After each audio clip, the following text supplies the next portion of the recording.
here a minute. Okay, I want to jump here a minute because I followed something when you said it.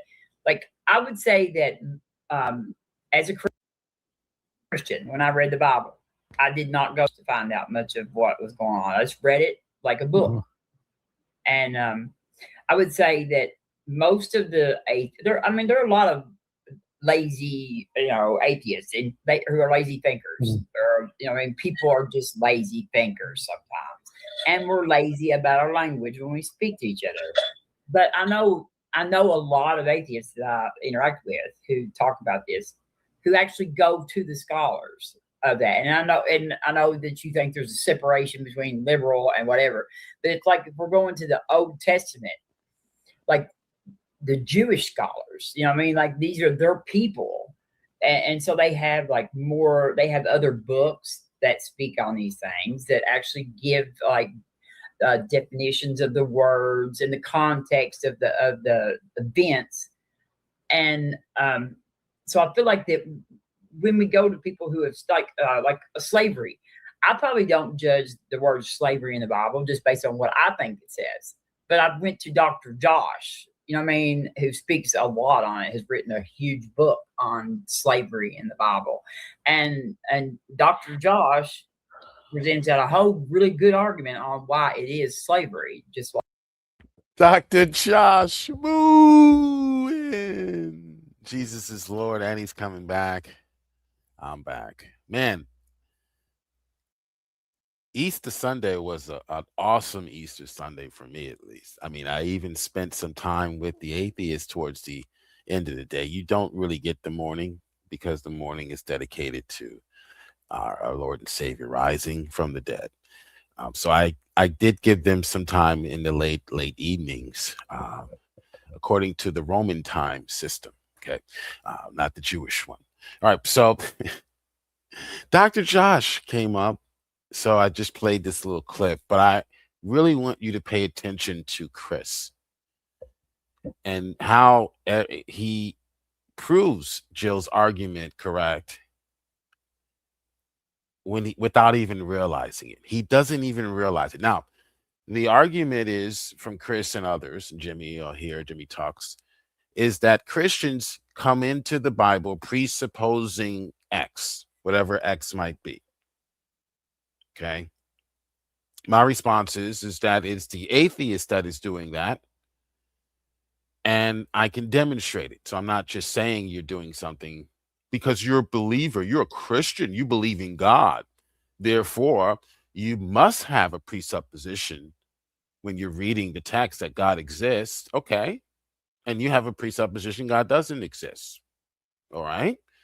But what I can do is I can demonstrate not that you think what you're thinking about. I can demonstrate that you have a bias by what you're doing, by how you're interpreting the text. I did that with Jay Passick. I did that with William Freeman. You are coming into the text presupposing that the language that you use today, the language that you speak when you're talking to Halsey, when you're talking to your buddies or Ace Theo, you're assuming that that is the way they communicated back then. So when you hear them speak and use the word slave, it must mean the same thing I mean when I use the word slave today. That presupposition is the one that is harmful to the text. That is how you do damage to the text, not by you believing in God, you presupposing God exists. Therefore, there's a bias. I'm going to expose you, liberal. I'm going to expose you every time you open your stinking mouth and try to accuse the Christian of something. More than likely, you're presupposing you're the one, you're projecting, you're the one that's presupposing the Bible is using language akin to yours or language that speaks or should be defined how you would define those same words today. That presupposition is done by the liberal, not by the Christian. The Christian, because he's trained, he should be trained, presupposes that will not be the case. So he is looking out for that issue. He's looking for that. He's saying, okay, the Bible says God is jealous. Because I presuppose that the words they use today, even though it's the same word, may not have the same or denote the same meaning or connote the same meaning. I'm going to presuppose that. Yes, that's my presupposition. That's a good presupposition you should have. The presupposition the atheist has is not a good one. They presuppose that words are univocal, or really they presuppose that the word, how I define the word today, is how it should be defined in the text. That presupposition does damage to the text. Listen carefully to Chris. Once Chris starts opening his mouth, listen to what he says. Listen to his analogy or his example that he tries to give me. He exposes the fact that when he reads, he presupposes language, definitions. He presupposes his language and how he uses the words is how the words are being used in the text, which was written thousands of years before he existed. Okay. Almost insulted Chris. Chris is a good guy. He's a bit dishonest, but I think he can be helped. He doesn't even realize it. That's the dangerous presupposition. The ones you don't even realize you're doing. He doesn't even realize what he's doing. Watch this. Like what we're thinking of. There is two different kinds.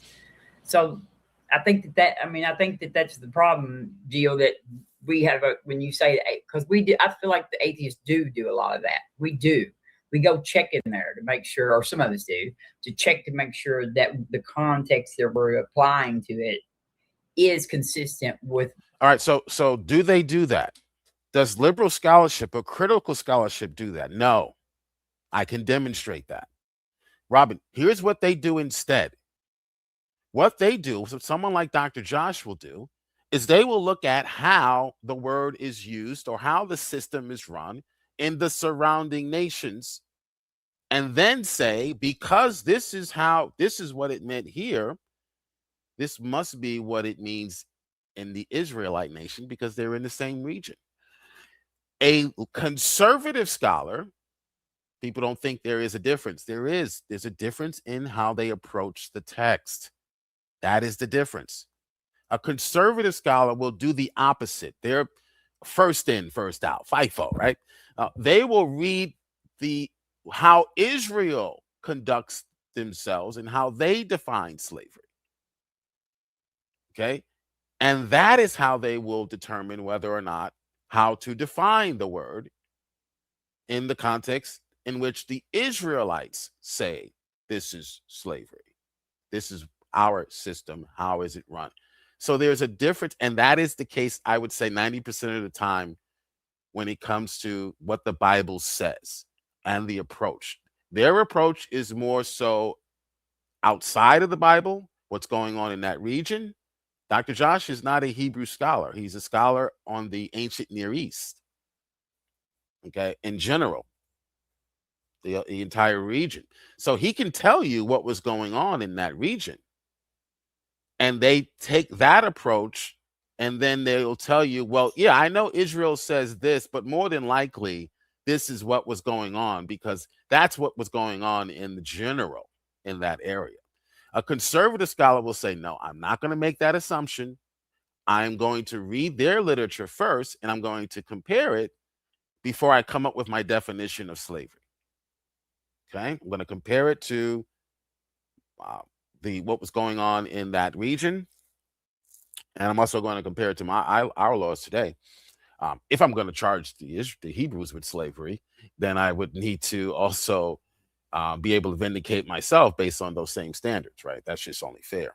What the time frame and what they would have meant at that time. I mean, I know that, like, no, they don't. They don't tell you what the Hebrews would have meant by these terms. They can tell you what the Canaanites would have meant, what the Midianites would have meant by slavery. They can tell you that, and they'll try to force that and transfer that into the biblical text. So If anyone has presuppositions, it's the atheists. Even their scholars have presuppositions when they read the text. I prefer a more conservative approach. A conservative scholar will just read the darn text. If you don't find it in the text, it doesn't matter what word was used. It doesn't matter who else around that region used the same word in a different way. If you can't find enslavement or trafficking in the text, then slave must mean something different to the Hebrews than what it meant to even those people in that time surrounding their nation. Very simple. But if you don't do that legwork, and I'm going to show you, Chris did not do that, and that's why he failed. He failed the slavery challenge without even knowing he was taking it. So watch this. I read the book and I come to you and say, "Oh, there's got slavery." That then I'm being lazy about that. Yeah. If Dr. Josh and subsequently you did that, you would not believe Leviticus 25 promoted slavery or the enslavement of human beings. You simply wouldn't. And I can walk you through it. I can walk you through it just like I did. Let him walk him through it. He loves doing this. I can walk you through it just like I love doing this, Chris. Yeah, sure. I sure do. I love doing this. You don't. You want to read the Bible. You want to open up the Bible and say, well, these words must mean this because that's what these words mean to me today. Today, if I hear about someone being purchased by someone else, that's slavery, because purchasing and selling and buying to me in my culture, because I grew up in America, that means someone is being harmed or forced to work, because no one sells themselves. No one is sold and bought like commodities. That's slavery. So the only one having with the presupposition is you. When I read the Bible, I presuppose that the words and the terms are not going to be the same or not going to have the same meaning. That's a good presupposition to have. That's a scholarly presupposition to have, a conservative scholar, not a liberal scholar. I'm just going to say, I trust Dr. Josh like that. Like I know you just like I did Dr. Josh during our debate. I can walk you through it just like I did him. Okay. And he walked through Leviticus 25, forced them to read it line by line, and show you where the traffic or the enslavement or the slave trafficking of humans is occurring. They won't be able to do that. That's why when I brought up the language barrier factor, they no longer wanted to look at the text.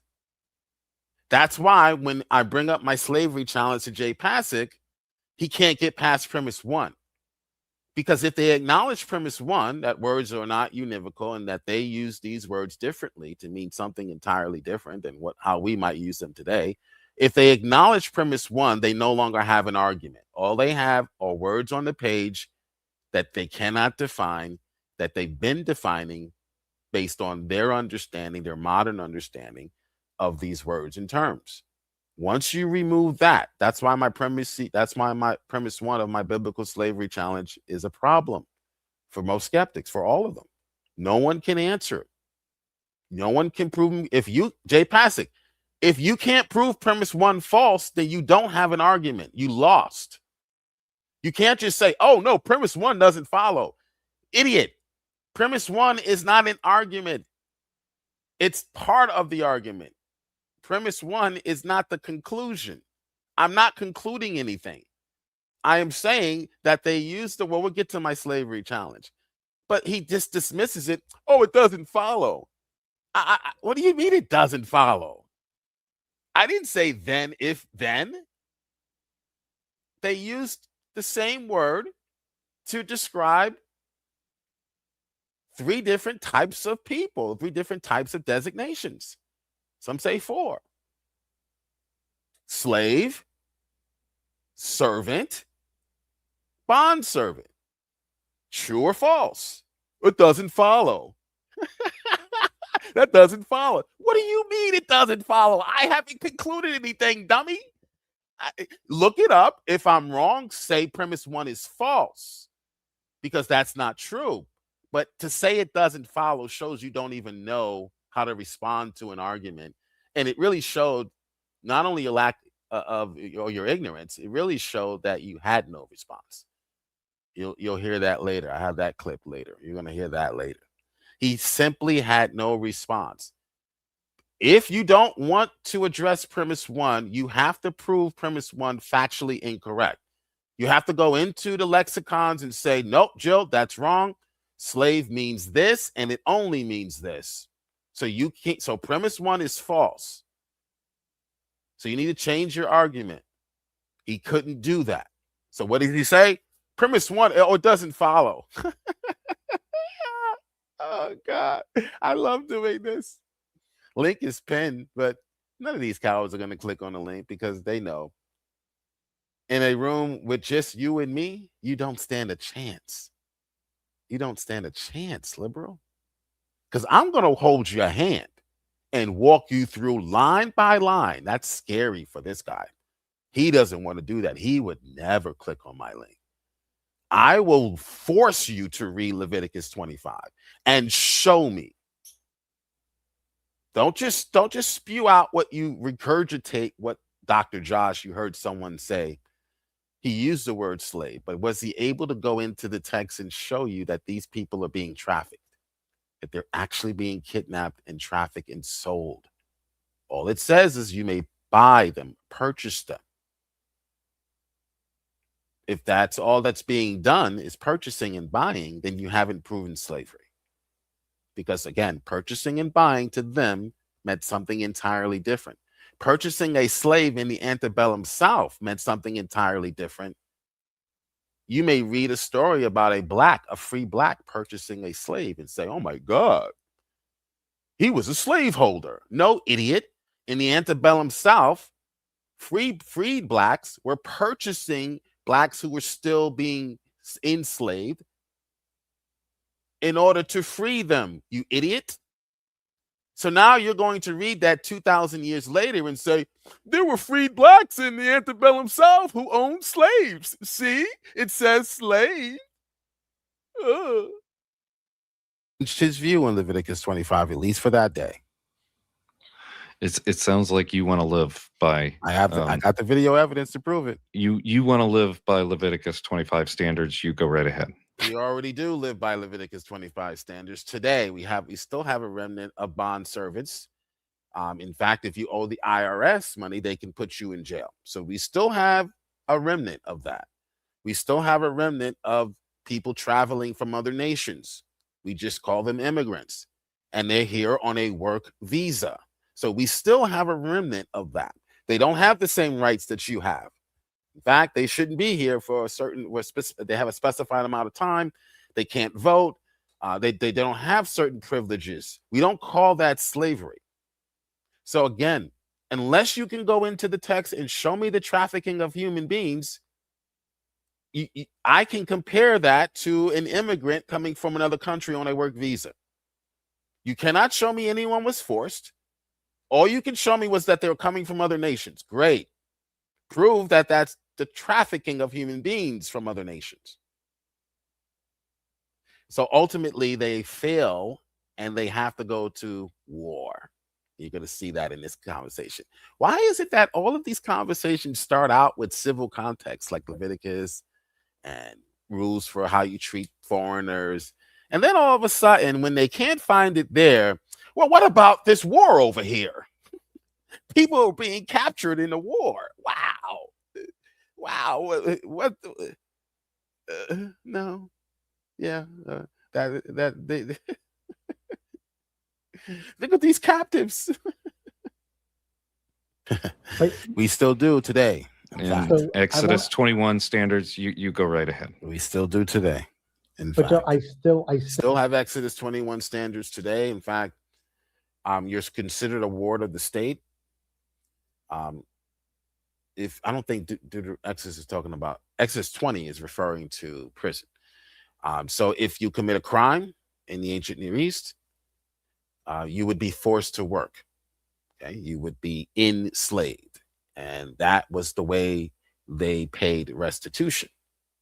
Okay, you had to pay back through labor what you stole, what you broke, who you raped. Actually, rape was punishable by death. But so there was no restitution there. So yeah, we still have a remnant of that today. The problem again is the language barrier. You presuppose that how you define slave is how it should be rendered in the text that you're reading. Again, that presupposition causes damage to the text, not whether or not you're an atheist or whether or not you're a Christian. Presupposing God exists or presupposing he doesn't does not do damage to the text. You still should be able to render what the text is communicating, whether you're an atheist, Buddhist, Muslim, Christian, whatever. You still should be able to read literature. You still should know what a metaphor is.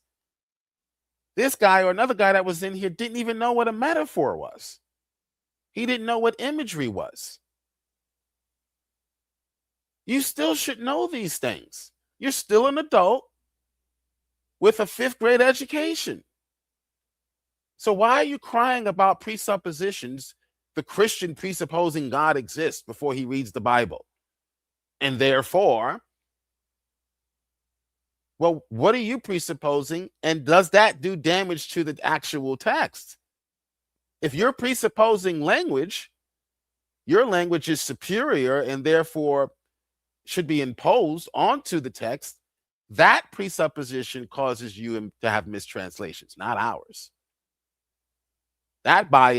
Those biases cause you to have issues with rendering what the text is communicating, not our presupposition. We just presuppose God exists.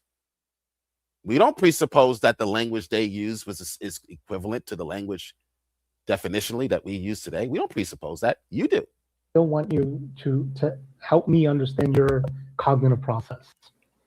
Because I'm going to use the example again. If I said to you, the apple is orange, right? The way you read that is you look at the sentence, you look at the statement. That's making a truth claim. You're then. All right, I'm going to let Wildheart figure out what he presupposed in his example just now. Did you hear that, Wildheart? Welcome. Well, welcome. Good to see you. Yeah, I want to test you, Wildheart. You're an atheist. Yeah. Okay? I don't believe atheists know how to read. I don't believe they think on a rational level, at least as far as compared to the Christian. So I want to prove that right now. And I know I know you're low-hanging fruit. Like most people would say, you're low-hanging fruit. But you believe the same thing the atheist believes. You're probably maybe you're not as quick on your feet with these responses, but you believe the same thing. So did you hear what he just said? No, can I just say I've just started watching, so I've not heard anything yet. No. All right, I'm gonna rewind him. Let me see. Can I go back 10 seconds? See if I can go back 10 seconds here. It's at 2:19. All right. I'm going to use the example again. If I said to you, listen to his example. If I said to you, listen to this. Yeah. The apple is orange, right? All right. If I said to you, Wildheart, the apple is orange. Got it? Yeah. All right. Yeah. I'm going to say to you, the apple is orange. Watch this. The way you read that is you look at the sentence, you look at the statement. That's making a truth claim. You're then going to look at the apple that is being described. All right. Did you hear that? Yeah, the apple is orange. Given my prior knowledge of apples not being orange, I would disagree with that statement. Wow, you see, Thank you, Wildheart. Please give yourself a pat on the back right now. Say that again, Wildheart. Say that again, Wildheart. What you just said. You're going to presuppose what? No, given my prior knowledge that apples aren't orange. You say that again? Your what? Your prior knowledge of what? Apples not being orange. Ah, very good. Yeah. So you are presupposing, right? You are no, I'm not. Prior knowledge is presupposing, Wildheart. Prior knowledge. What you know about apples? No, you're wrong. It's because I have knowledge of apples and they're not orange. Your knowledge. Where does your knowledge of apples come from? Do you know what presupposing means? Yes. It means supposing something is true without evidence. I have evidence that apples aren't orange. Not necessarily without evidence. Presuppose requires a precondition of possibility or coherence, which is what you just described.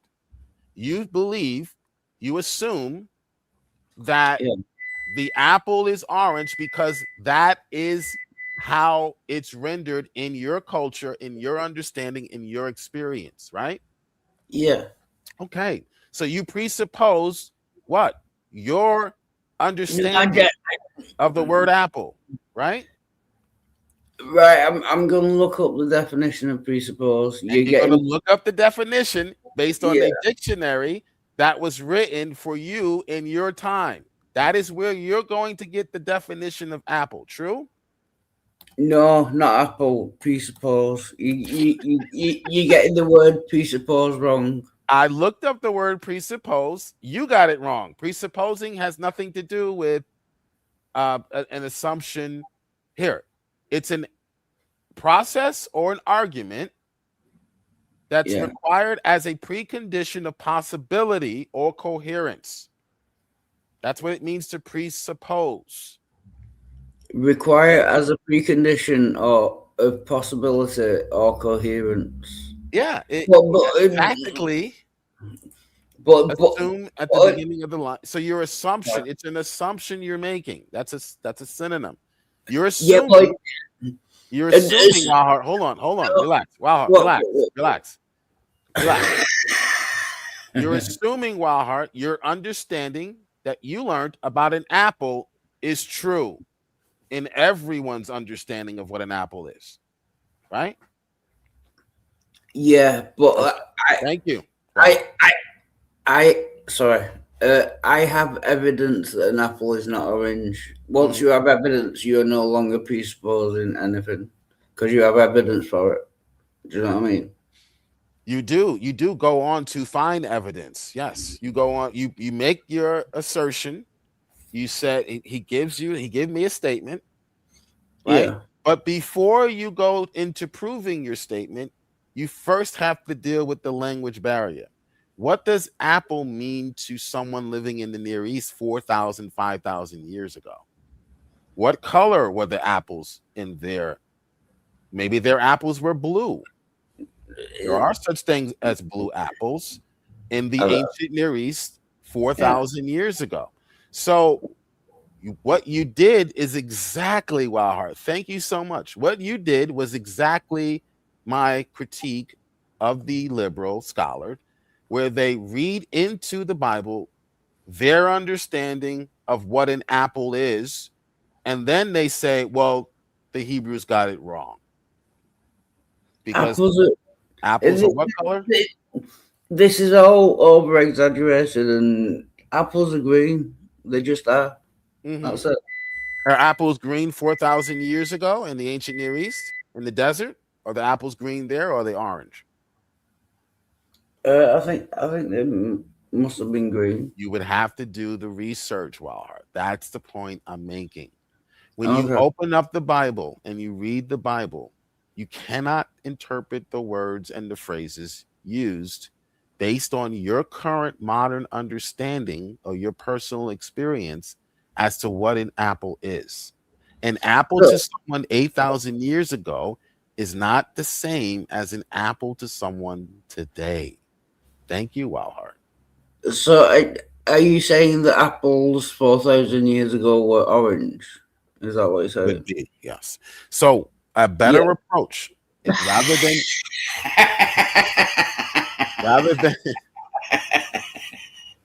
you never heard of an orange apple? No.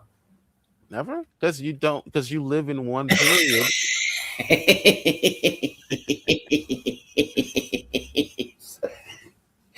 It's like because you live in a current modern world where there's no such thing as an orange apple. Yeah, but are you saying they used to be orange? Is that your claim? Yes, orange apples exist in today. There, you want to Google it for me? Let's go ahead and Google that. Yeah, I'll Google They don't exist. They don't exist today, however. Wildheart, why don't you go ahead and Google? Tell me what you find. Did orange apples ever exist, and where? Orange apples. Do orange apples, have they ever existed? They don't exist today because we've sort of phased them out. The shiny red apple sort of. Oh shit, Jill is right. Yeah. Yeah. You see that? Oh, So now, Walhart, now that we dealt with the language barrier, let's do it again. And I'm going to show you the problem the atheist has when they read the Bible. They don't do this step. They presuppose what you just did, that their understanding of apples should be read into a book about apples that was written 9,000 years ago. yeah. If you don't do that exercise, you have failed the biblical slavery challenge. In fact, you can't even begin to take it. Yeah, no, I apologize. I just Googled it. Don't apologize. This is naturally, this is what most people do when they read. Then this is why I train my students to read context first. Context is king. I even give them nonsense words, which they tell me I shouldn't do, but this is going to help them more so than anyone ever teaching them English ever again. Yeah. If I put a word in a context, it doesn't matter what that word is. You better be able to determine what that word means based on the context. For instance, if I said Sally and John had sex when Sally called John on the phone. I know you're going to say phone sex, okay? You would have to use the context to determine that it wasn't physical sex because there's a phone involved. I said when Sally right. So you don't take the word sex there and say, well, they had sex. They had intercourse. No, you let the context determine whether or not it was physical or whether or not it was phone sex, right? So that's what we're saying do that with the Bible. If you do that with the Bible, you cannot come away with slavery. Also, I made the mistake just now. Oh, yes. Yeah. I also need to figure out what sex means to whoever I'm talking to or wherever I got the text from. Yes, you can. The Bible does condone slavery. I wouldn't say it supports it or it promotes it, but it does condone it. It gives you rules as to who you can enslave, how long you can keep them. It just does. You have 3 hours, liberal. You have 3 hours. I'm giving you 3 hours to come in and prove biblical slavery exists. Or shut up. Okay? Shut up. We don't want to hear it anymore. We really don't want to hear anything you have to say post-Biden. I'm being charitable. But post-Biden and the disaster you put us in this country and the COVID incident and the jab and the mandates, post that, we don't really care what your PhDs have to say at all, to be honest with you. I don't care if he has a PhD. You better start proving this shit that comes out of your mouth. People are actually dying. People are dying in the street. No, you shut up. I'm going through my rant against the liberals, so you shut up, drunken fool. We're sick and tired of being told one thing is true, and then we find out you lied. Russia. We're tired of it. Developing blood clots in their brains because you told us this was a good thing to do. No, I was just asking, are you talking to Wonton or me? And now you're telling us slavery is in the Bible and we got to take your word for it. No, you need to come in and prove it. Come in and show and improve.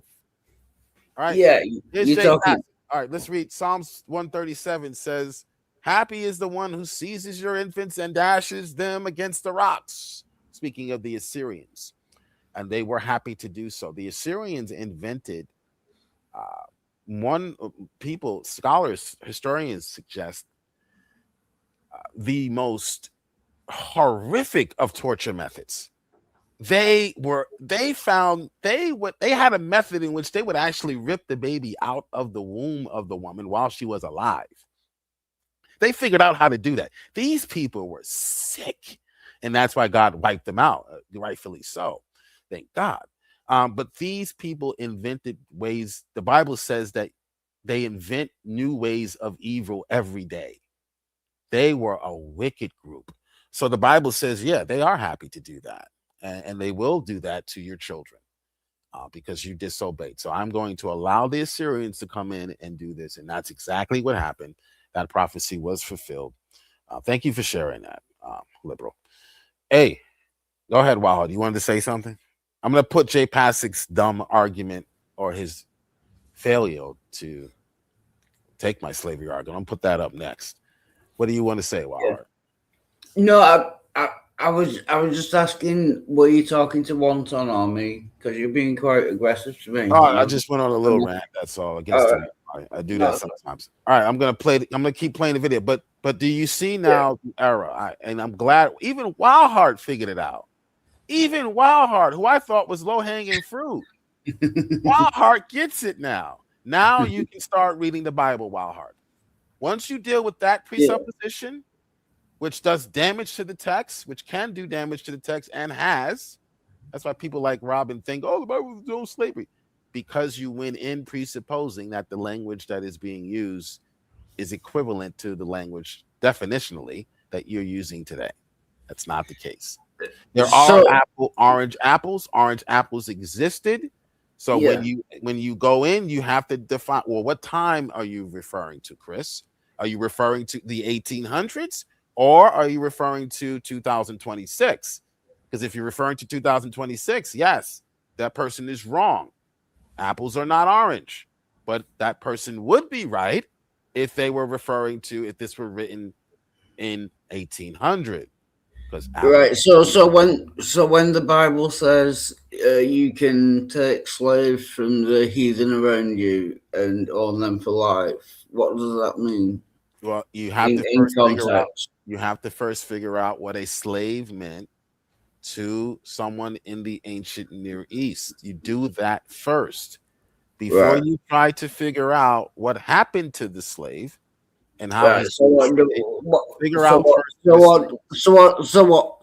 did slave mean? I'm going to get into that, but right now let me finish playing this. And when I play the conversation I had with Jay Passick, we'll get into the definition of a slave. That's foundational. Yeah. That's what this guy hasn't done. That's what this guy hasn't done. They haven't done the research to figure out what an apple meant to someone in 1980, or excuse me, in 1800s, as opposed to now. If you don't do that, you are going to do damage to the text. You're going to read into the text your own presupposition about what these words mean to you today, just like you did, Wildheart. Okay? What I would do first. Can I give you the process again? Go ahead. Give me the process then. Okay. The first thing I would do is I would figure out what apple means to you. Are you from the hood? Are you from the suburbs? Okay. Also, once you figure out the time period, you have to figure out the culture, right? Is this a black person I'm dealing with? Because the word cool to a black person in the 1980s is not going to be equivalent to what the word cool might mean to someone in the 1800s. A white person in the 1800s, that means the temperature is low. All right. So you have to deal with this when you are reading an ancient text. If you're too lazy, like this guy, you're too close to your refrigerator, like this guy. So you're too afraid, you're too lazy to do that legwork, to do that homework. Robin is trying. I can see that there's an effort, but she's just relying on liberal scholars, which is just going to bring you right back to where you started, which is nowhere. I would trust more conservative scholars, Matthew Henry, those who actually wind up in Bible commentaries, not someone on the internet like Dr. Josh, but that's okay. I would trust the Oriental Seminar, the scholars there. They have degrees in Hebrew, culture, language, and they were the ones who actually were convened at the Oriental seminar to discuss this issue of slavery. Dr. Josh wasn't invited to that seminar, Robin. So I would trust them. Westbrook, I would trust Westbrook and what he says. That's Dr. Josh's mentor. I would look at that, his writings on this issue. Okay, they disagree. Okay, I could read you Dr. Brian Westbrook. I can read you what he says. He does not agree that Leviticus 25 is talking about chattel slavery or whatever the argument. And I don't even think Dr. Josh teaches that. So you have to be able to define your terms instead of just assuming your way or no way. My definition or no definition. My definition or the Bible is not clear. My definition or the Bible made a mistake. And the Bible made a mistake. From 1950 or you from 2026? Okay. That's the first step. Atheists fail. And Don't tell us what we do. Tell me what you do. No, I'm going to tell you what you do. I am going to tell you what you do, Chris. Because it's constant. Wildheart just did it. It's you're doing it perhaps unconsciously. Wildheart just did it. He didn't even know that apples were orange, could be orange in the 1800s. He presupposed that oranges or apples can only be one color because we got rid of all the apples in our country because we fell in love with the shiny red apple. We got rid of the definition of slavery that they had because we fell out of love with that word.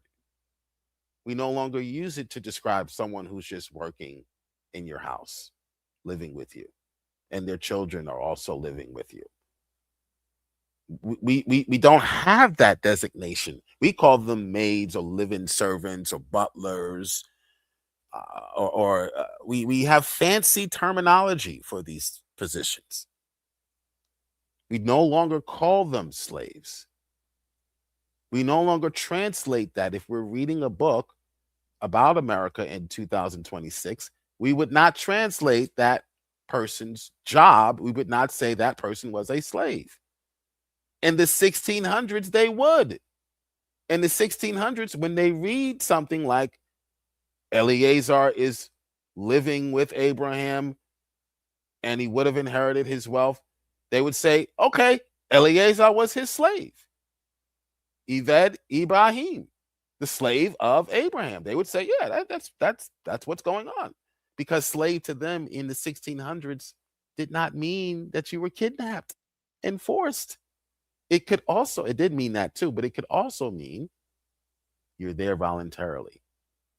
If you can't get past that premise and you can't prove it wrong, then you failed the biblical slavery challenge. And I've proven you're the one with the presupposition, not us. Again, a presupposition about God existing or God not existing does not do damage to the text. But what you're doing does do damage to the text. You're presupposing that the words are being used are the same as yours, or have the same definition as how you would use the word today. That presupposition does damage to the text. Okay? Whether or not you believe in God does not do damage to the text. My opinion, the majority fail in making that first step. And even in your example, you failed that first step. You didn't even think about that first step. Okay? But that should be the first step. He's realizing he's done. You see that? You see that laughter there, that smirk? He just realized he just proved my entire argument without even realizing it in his apples and oranges example. If I said to you apples are orange, I gotta know. What would you say to me, Joe? I would say to you, what time zone are you in? Or what era are you in? Are you in the 1800s? Where are you? Are you in Colorado? Colorado oranges are orange. Or apples, excuse me. Colorado apples are orange. Or Colorado oranges are apple or red, whatever the case may be. I get confused. There are orange apples. The Colorado orange is an orange apple. Right? It has a yellowish skin. My favorite fruit is the Asian pear, which is, they say, is a hybrid of a pear and an apple.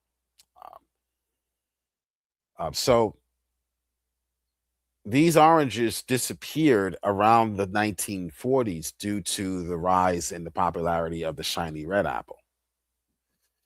So researchers are trying to preserve that fruit from back then, but it no longer exists today. So that, my friend, is the first step in reading the Bible. Recognize your definition of these words, terms, phrases, idioms are not theirs. Respect that. If you don't do that, then you're not reading the Bible. You're creating your own Bible and reading into it that apples can only be red, because apples are only red in your little lifetime or lifespan in your little town, your little country. We're talking about 8,000 years ago, genius. What did slave mean to them? That's why Jay Passig couldn't get past premise 1. He struggled. Hey, Todd, God bless you. Happy Resurrection Day. Because I'm full with the Spirit. Amen. Potential. Logos. Amen. Womp womp. What a world we live in today. All right. Wonton says, exactly, some were willing, most were forced. No women had a choice. No, women did have a choice, just like they did now. We have examples. You don't have one example of a woman being forced into marriage or servitude. You don't have one example of a man being forced into marriage or servitude. We do have an example of a woman taking a Hebrew male's hand in marriage, and he needed permission. Not only did he need permission from her, but primarily from her family. Okay, we're speaking of Ruth and Boaz. So again, and our argument is we have case studies regarding slavery. Abraham, Eleazar, we have a case study we can apply to how things were. What do you have? You have a word. Slave. Got him. You have no case study. You have no examples. None. We have a case study showing how it was done when it pertains to marriage and what the custom was through Ruth and Boaz. What do you have? What do you have? Nothing. Nothing but conjecture. Some were willing and most were forced. Show me that. Book, chapter, and verse, please. Thank you. Click on the link. Pull up Numbers 31. Numbers 31. Okay, we'll pull up Numbers 31. We'll get to Numbers 31. But I want you to come in and read it with me. You won't do that. You won't do that. Oh, don't do that. I can do anything for Satan. I can do anything for lies, but I won't do that. I won't click Jill's link. Pray to me, it's not even funny. All right, this is my biblical slavery challenge. Hey, how's it going? Brett Keene in the house.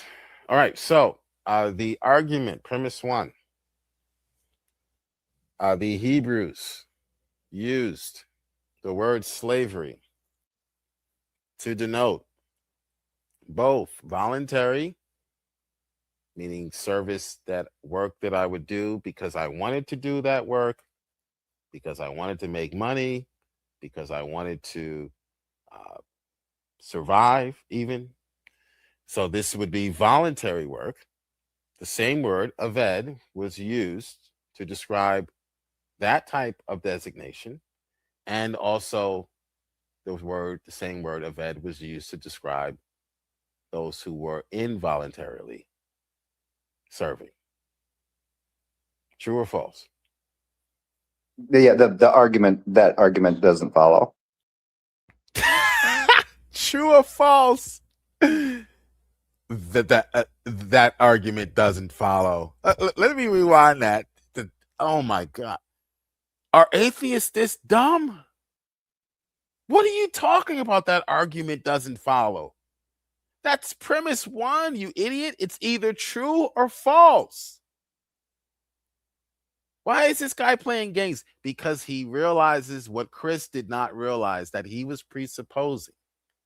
When he is reading these texts, he is presupposing the language being rendered is in a one-to-one correspondence with how he would render the language today, or what's called a presentism fallacy. My way of speaking is certainly, because this is an English translation, they'll even argue, certainly, even though the English translation is from the 1600s, dummy, this is certainly how they should be rendering the language then.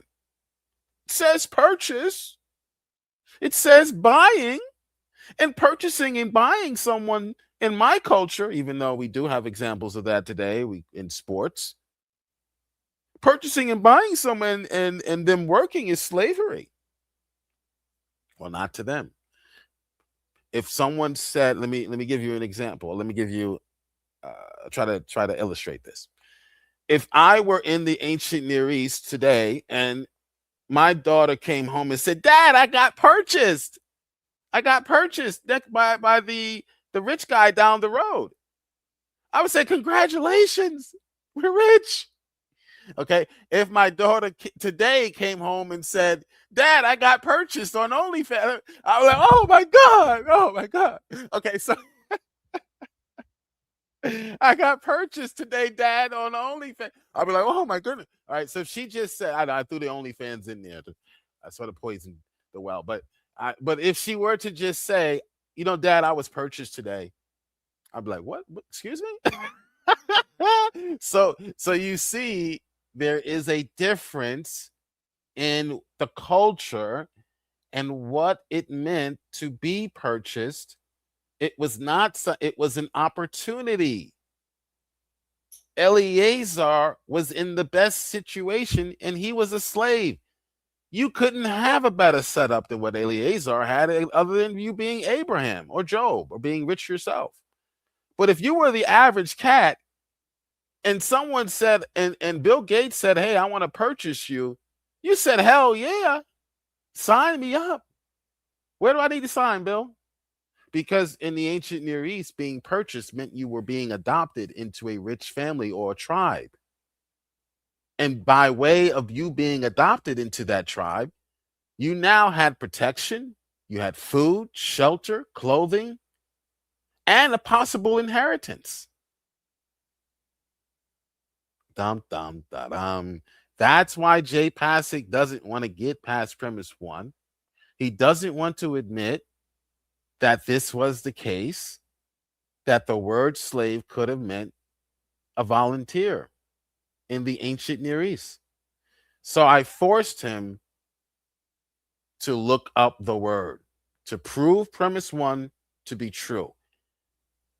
And talk about cognitive dissonance. Even when I looked up the word and proved it to him that it could mean three different things, it could denote. I didn't mention all three here. I just mentioned two of the definitions. The third one is a bondservant, but it could denote a slave, what we would call a slave today.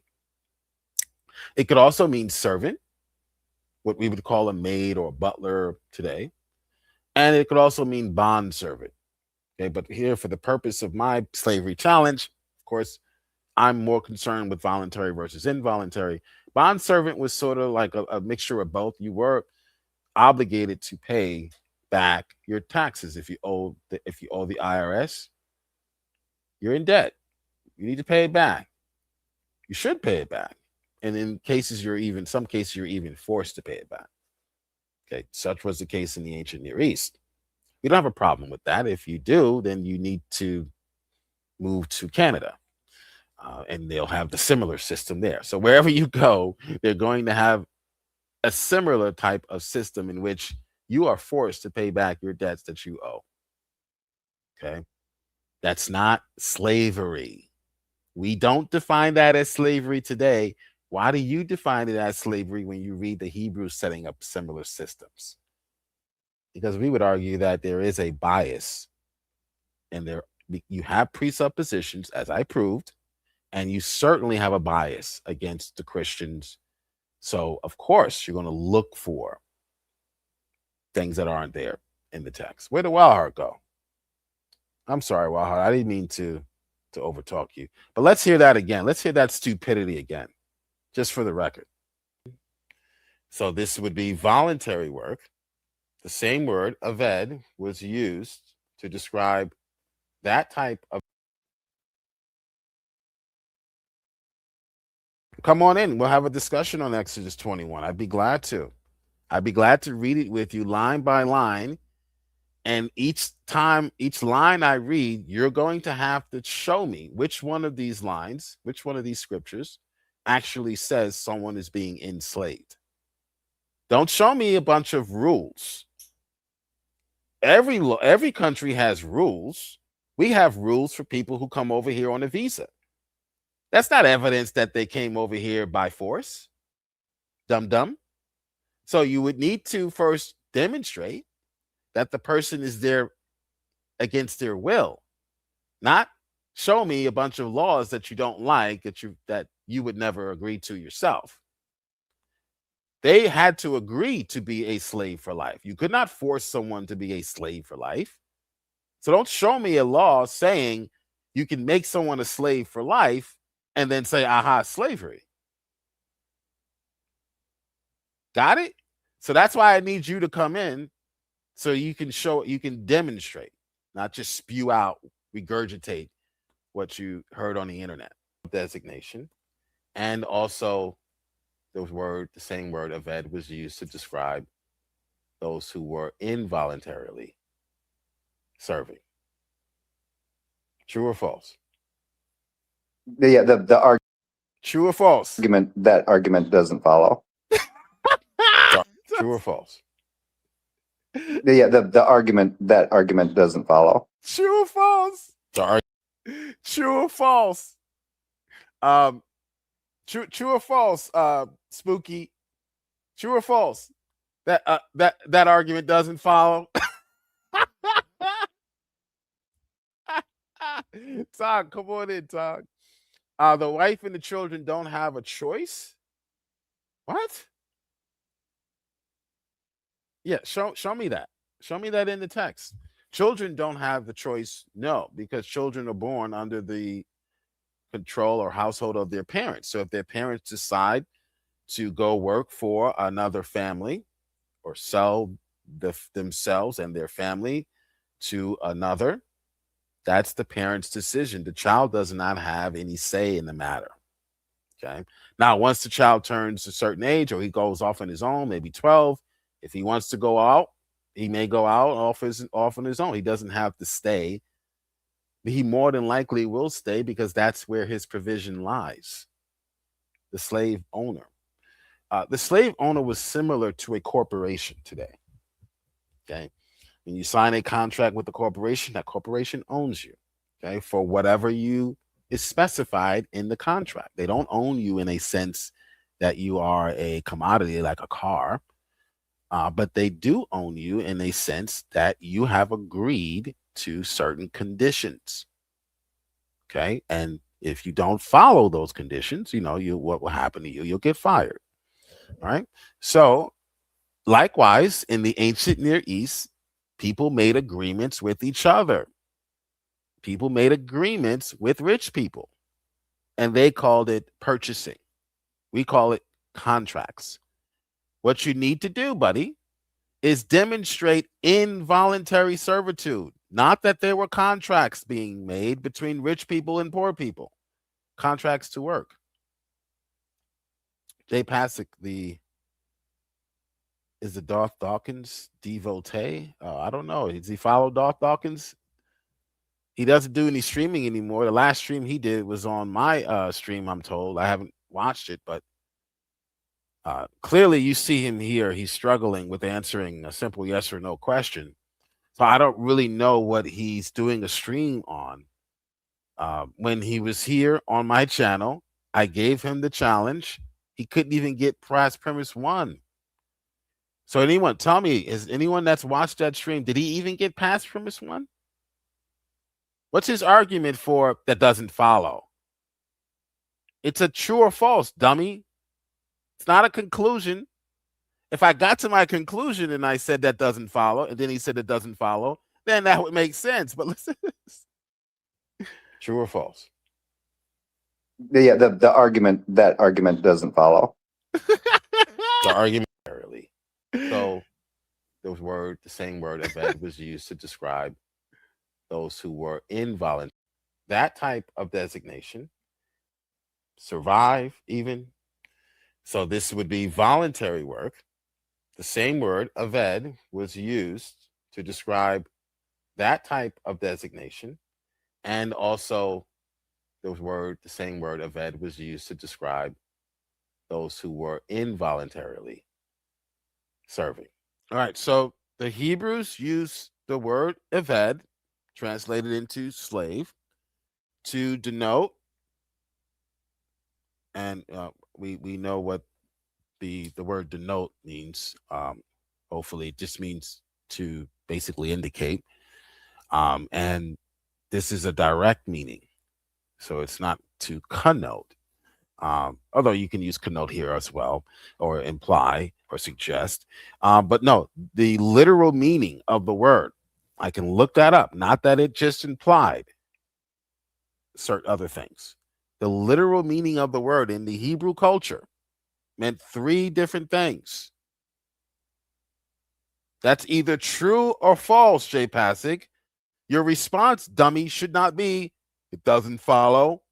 But he had no answers. That's the when the brain kind of works in funny ways. When you really don't have answers, you have to say something because you don't want a bunch of empty space. So it's just whatever comes out of his shithole. It doesn't follow. True or false? Yeah, the argument doesn't follow. The argument doesn't follow. Is that true or false? They I use don't the same word. They use the word eved. The word eved means 2 things. It could mean those who are working because they want to work and they want to make money. And it can also mean those who are working because they are being forced to work. Slaves were required to be paid a salary, according to Jeremiah and other places in the biblical text. So, no, I didn't misspeak there. Yeah, did you know that, liberal? No. Thus not making them a slave as we would define slave today. Again, so those details which the liberal ignores or doesn't know have to be incorporated in your definition of slave before you can start making your comparisons to what a slave means today. If you don't do that, you are what we call misrepresenting the Bible. You're reading into the Bible. There can only be red apples. Therefore, if there's any orange apples, the Bible is wrong or evil. Get it now? I hope you are. I hope this ends this discussion, but I know it won't. Because a year from now, or even a month from now, there's another skeptic that's going to read something on the internet and say, oh, no, the Bible. Peter W., God bless you. Jay, he says, that is true regardless of worldly circumstances. John chapter 8, if the Son sets you free, you will be free indeed. Amen. Amen. Exploitation of labor isn't the same as slaves. Again, Wonton, you're making the same mistake which I'm exposing today, which Wildheart one of the dumbest atheists even realized he was making. And that's why he left. You need to define what a slave is, not to you today, but to a Hebrew living in the ancient Near East 4,000 or 5,000 years ago. If you do not do that homework, that legwork, we can call it, you're not ready to get into these discussions. You'll be like Jay Pasick. You'll look like a fool. I'll give you premise one and ask you if it's true or false, and you'll say, that doesn't follow. God. But you're missing the fact that, but no, that's false, because in Leviticus 25, the distinction is made that a Hebrew servant is not to be an Eved. But what does that have to do with premise one? Absolutely nothing. And then we find out that he lied. You were not to be treated as an Eved if you were a Hebrew Eved, meaning you did not have to do harsh labor. That was reserved for non-citizens. If you came to Israel and you wanted to be a citizen of Israel, you then, whether you were from Damascus or not, you then inherited all of the privileges of being a citizen of Israel, and that was one of them. So yes, there are differences between a Hebrew Eved and a non-Hebrew Eved, but that difference wasn't one is forced and one is not forced, Dr. Josh. So stop confusing people like Robin, because Robin makes the same error, by bringing up these irrelevant factoids. What did I ask him? I asked him if this were true or false, not whether or not there are different treatment for different types of people in the Bible. There is different treatment for different types of people in our laws. If you're on a work visa, you don't have the same privileges or rights. If you're here on a temporary visa, you don't have the same rights or access to the same things. That's not proving that you were forced to come over here against your will. So again, this is another trick of liberal scholarship. This is why liberal scholarship, critical scholarship cannot be trusted, because they're so fixated on being critical that they can't even do scholarship correctly. They can't even be scholars because they're so fixated with being critical. Hence critical scholarship. That's why they changed their name to critical scholarship. They used to be called liberal scholars. Okay, so they're because they're liberals, and that is how liberals function in the world. They believe their language and what their reading and their usage of these terms is where the buck stops. And all other readings, it's called Eurocentrism, all other readings and understandings of these terms and conditions and institutions has to be centered around how they define it. And they usually do it through Rome and Greece and Rome, the Greco-Roman culture. That to them is the standard by which everyone else is judged. Which is why if Josephus says something and they think Luke says something different, they'll say, oh, Josephus says it, therefore Luke is wrong. Because they have a Eurocentric understanding of the world in which these words, definitions, phrases are all centered around how they would be interpreted, not by a Greco-Roman ancient standard, but by a 21st century American standard. Okay, that's fundamental in demonstrating their biases, their presuppositions. That is fundamental. If you can do that, you will win every slavery debate you've ever had, you ever will have. You can demonstrate, like I have. That's why they're not running to debate me on slavery. Every time I mention slavery, they run and hide, like the cowards God made them. Whether they're called, a Hebrew servant is not to be an Eved? Where does it say an Eved, yeah, Hebrews. A Hebrew servant was an Eved. He just was not to be treated. He was to be treated special. He had special privileges. Again, that is not demonstrating that either one of them is forced to work against their will and therefore a slave. as we would define it today. Having a better allotment in life, having a better, a higher status, because God, for some reason, he's really particular about his people. He doesn't want us doing anything you guys do. He didn't even want the Israelite Hebrews, whether they are a vet or not, he didn't even want them dressing like the other nations. He didn't want them wearing the same colors as the other nations. He just has this thing about his people that he doesn't want them being in debt to anyone. So God creates a system in which if you were a Hebrew, if you joined the Hebrew cult, and remember, being a Hebrew did not necessarily mean your ethnicity, but if you joined the cult of the Hebrew or the Hebrew cult, you were not to be in debt to anyone. Being an Aved meant that you were in debt to someone else. So the God of the Bible in several places says, no, you are to be the foot and not the head and not the tail. You are the one that is supposed to be loaning and having slaves or having people work for you or because they owe you a debt, not the other way around. I am the Lord. I am holy, so my people don't work for or are not in bondage or in debt to anyone. That was the point. The point wasn't one is forced, the other one isn't, dummy. You haven't proven that from the text. All you've proven is different privileges for people who are a part of Israel and people who are not a part of Israel. They get the harsh labor. They don't get the 7-year Jubilee. They don't get this. They don't get, well, join Israel. That's how they recruited. Well, you want the privileges? Well, join us. Then you can have all the privileges that Eleazar has. Then you can inherit Israel's wealth. But you're not going to remain a Canaanite.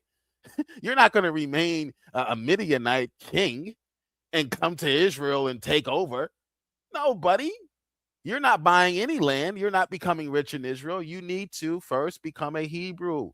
This is how ancient cultures, tribes promoted their tribe. This is how they grew in number. This is how they recruited.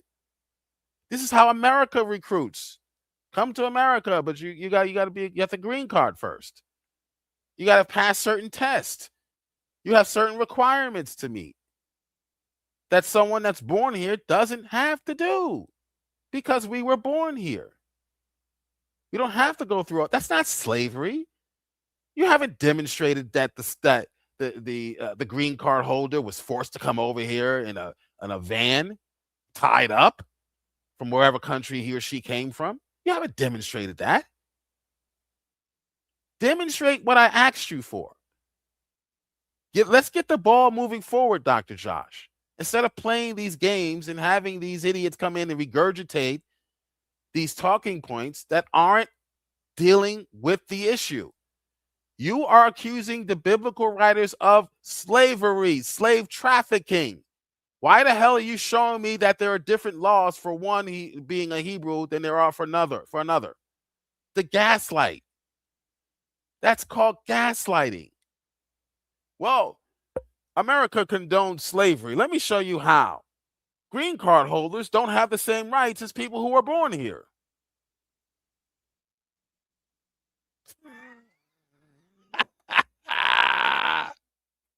Okay. And? Hell, how's it going, Dan? Happy belated Resurrection Day. Amen. Resurrection Day. Our Lord, he is risen right now.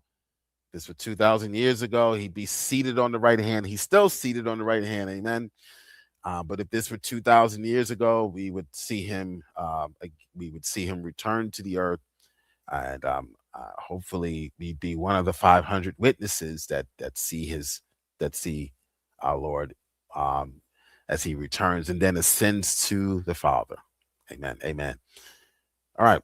I had a wonderful Resurrection Day. And towards the end, I even got to speak to some atheists and prove them to be the fool that God created them to be. Okay. Back to this fool. The fellow Israelites who went into indentured servitude, they were not to be treated as eveds. Okay. Duh. Does that prove, Jay Pasick, that the Aved was forced into the labor? Does that follow, Jay? He won't answer that. Jay Pasick, you're finished, dude. These talking points don't work on someone who has studied this. He's deflecting and distracting. This is what we call a red herring. Well, you know, there were two types of servants. There was the Hebrew servant. Robin did this as well, out of ignorance. I'm not going to beat Robin up. I think Robin is even a Christian. I don't know if she's a Christian or I don't know what she is, but she seems more like a seeker to me.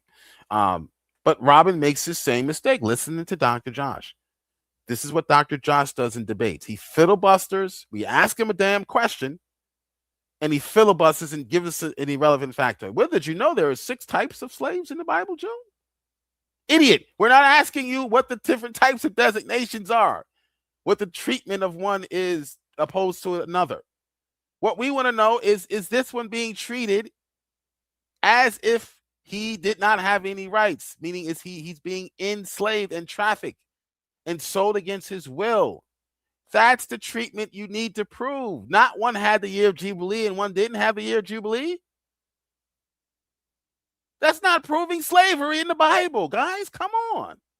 Get with it.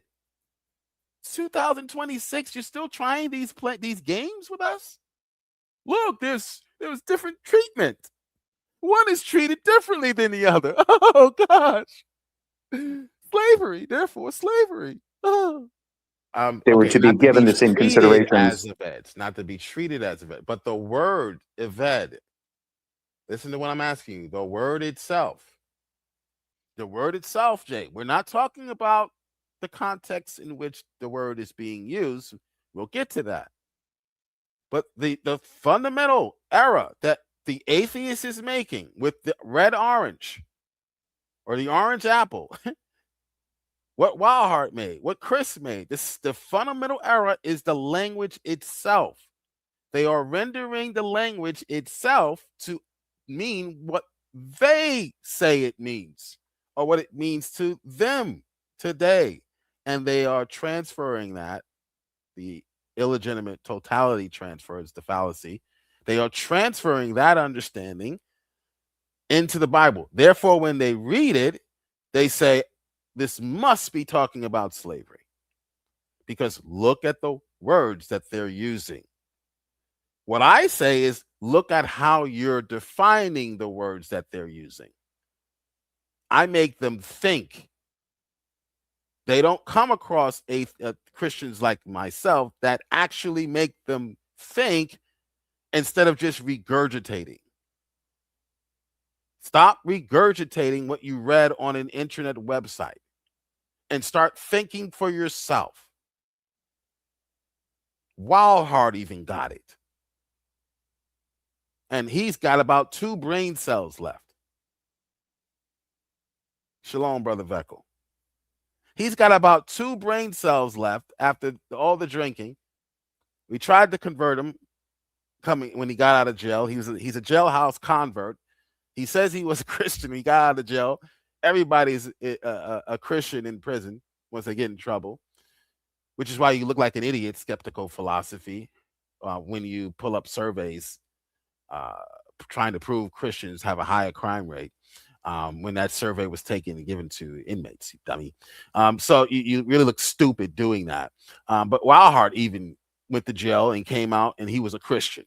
Okay, that just goes to show you that that's a real phenomenon. All right, that's not just an isolated incident.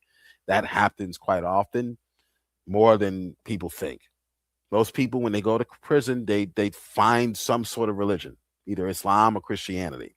So you can't go to that population and say, aha, the Christian crime rate is much higher than the atheist. Because look at all these Christians in jail. We asked them if they were Christian. Well, did you ask them that before they committed the crime and got caught? Did you ask them if they were Christians at that point? Because at that point, they would have said they didn't care about Christ. Okay. All right. But I digress. So you must deal with the language barrier. That's what the biblical slavery challenge does. That's why they're finding it so difficult. Because Dr. Josh realized this as well mid-debate, that once we get them on the language, once we get them to admit that the language is different, the use of the words, the usages of the words are different than how we use the words today, that undercuts, that militates against their entire argument. Because now, each time we go into the text, we have to determine whether or not it's talking about a bondservant, someone who's enslaved, or someone who's working as a servant. Certainly, in the case of Eleazar, the context demands that this was not only a servant, but this was someone Abraham adopted into his own family and set him up for an inheritance. So how would you translate that? That word slave, how would you translate that? Would you translate that as the same type of slave that was forced to come over here in ships from Africa? No, you would not. You would be forced to say, slavery must have meant something different, or at least one more thing different about their slavery than our slavery. There's one more thing that's different about their slavery, and that their slavery could have included someone like Eleazar. See what happens? Now your entire house of cards collapses simply by doing that simple exercise. Don't tell me what an orange is to you today, Wildheart. I love Wildheart when he came in there and he did. That was so perfect, Wildheart. The Lord, the Holy Spirit works in a way in which we cannot even predict. The Spirit of God knew Wildheart would come in here trying to refute me, but actually refuting their entire premise, their entire argument, without even realizing it. He realized it, about 20 minutes later, and then he just left without even saying he was leaving. His brain, it took his brain 20 minutes to catch up to the fact that he single-handedly destroyed Jay Pasik's argument and Dr. Josh's argument, and it basically pulled the rug from underneath them. They have nothing to stand on now. Nothing. Could mean both situations. It could mean someone who is forced, someone who is there against their will. It can also mean, I could also say, hey, that's in the ved for someone who is working as a maid or a servant. True or No, false? not That's not necessarily. true? It depends on the context by which the narrative is Of written. course it does. I'm asking you. Of course it depends on the context. Oh my God. All right. Pull up a dictionary right now. And all I'm asking you is, let me pull up a dictionary. Let me think of a word that certainly has more than one definition. All right, cool. Pull up a dictionary right now. Look up the word cool.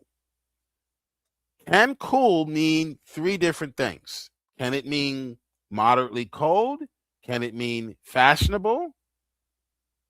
And can it also mean excellent? True or false? That doesn't follow, Jill. Dummy. That doesn't follow, Jill. What? Excuse me? Okay, let me try this again. Premise one.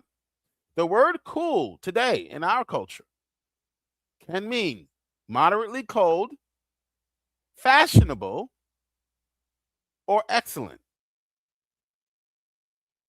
True or false? That doesn't follow. That doesn't follow, Jill. What? God, these people are dumb. God, I'm so thankful Donald Trump got these people out of office. You should never, ever, ever be in charge of anything important, whether it be children, government. Nothing important should be in the hands of a liberal. Nothing important should be in the hands of someone like Chris. Nothing important should be in the hands of someone like OE, even. As eloquent as they may sound, they just simply don't do the simple. thinking or the simple rendering of facts and truth, or what we call common sense. They can't even do that. Stop talking nonsense about our holy Bible, liar. Says Shaida. Shaida. Welcome, Shaida. You will reap what you sow. Amen. Amen. And they're going to reap what they sow, not because for those who are doing it in willingly and they know what I'm saying is true, but they are still, despite what they despite the truth, they are still resisting the truth. So they're, like Romans 1 says, they're suppressing the truth in their unrighteousness. Okay, those will be the ones who will reap what they sow. Someone who has just been tricked or deceived, like Robin, maybe not so much. Okay, maybe not so much. Is that a possibility? In this case, when you're talking about a worker, so Evid okay, let me normally. show you the Greek. Let me just show you the Greek, since you want to play games. All right, so he's playing games. He's saying that doesn't follow that cool is a versatile term. It could mean 3 different things. He says that doesn't follow because it depends on the context in which cool is used. Amen. That's the next part. That's premise 2. Okay, get past premise 1 first. Yeah, we know that depending on the context, you need to first that the context is what's going to be used to determine which definition we apply. If it says he turned down the heat so it was cool in the room, we would say, okay, the first definition applies. The first definition of cool applies here in this context. If we read a different context and we say, oh yeah, he's cool, man, he's got the latest gear, then we would know, okay, this definition applies in this context. So we haven't even gotten, J Dummy, we haven't even gotten to that step because you can't get past the first step, which is, can the word mean 3 different things? Does it have a versatile meaning? Is there a broad range semantically? That's all I'm asking. Is that true or false? Why don't they want to deal with the language barrier? Because they realize it sends their argument back to the pit of hell where it came from. That's why they run from this so easy, obvious premise to accept. Every scholar on the planet has verified this. The word cool could mean different things depending on the time in which it's being used or spoken and by whom it's being spoken. The word slave can denote several things. Oh, that doesn't follow. That doesn't follow. You don't have to show me the Greek. I'll show you the Greek since you want to play games. The word, you don't have to show me the Greek. I'm just going to read into the word slave every time that it means enslavement. I'm going to ignore the fact that it could mean maid or butler in their culture. I'm just going to ignore that because when I go into the text, I'm going to just assume that the definition must be this. When I go into the text itself, that's what he's trying to do. That's why premise 1 is so important. If you do not bring out the fact that there's a wide range semantically, if you do not make that evident and you do not get them to admit that's the case, then you cannot move on to looking into the text. In fact, I would recommend don't even do it. Because every time they read the word slavery, they're going to say, see, I told you it was there. Word of ed can mean Actually, 4 different things. Here, I'm Okay. just giving you 2. It can mean someone who is there voluntarily. They want to Mm-hmm. be there. They want to work. And it can also mean someone who is there against their will. The same word, aved, could be used in either case. True or false? Obviously, gifted. Come on in. Click on the link. The link is pinned. So far we had 1 visitor. Wildheart. Is the link pinned? Link should be pinned. Where are the liberals at? Where are all these people that believe slavery is being condoned or prescribed in scripture? Where are they at? They disappear.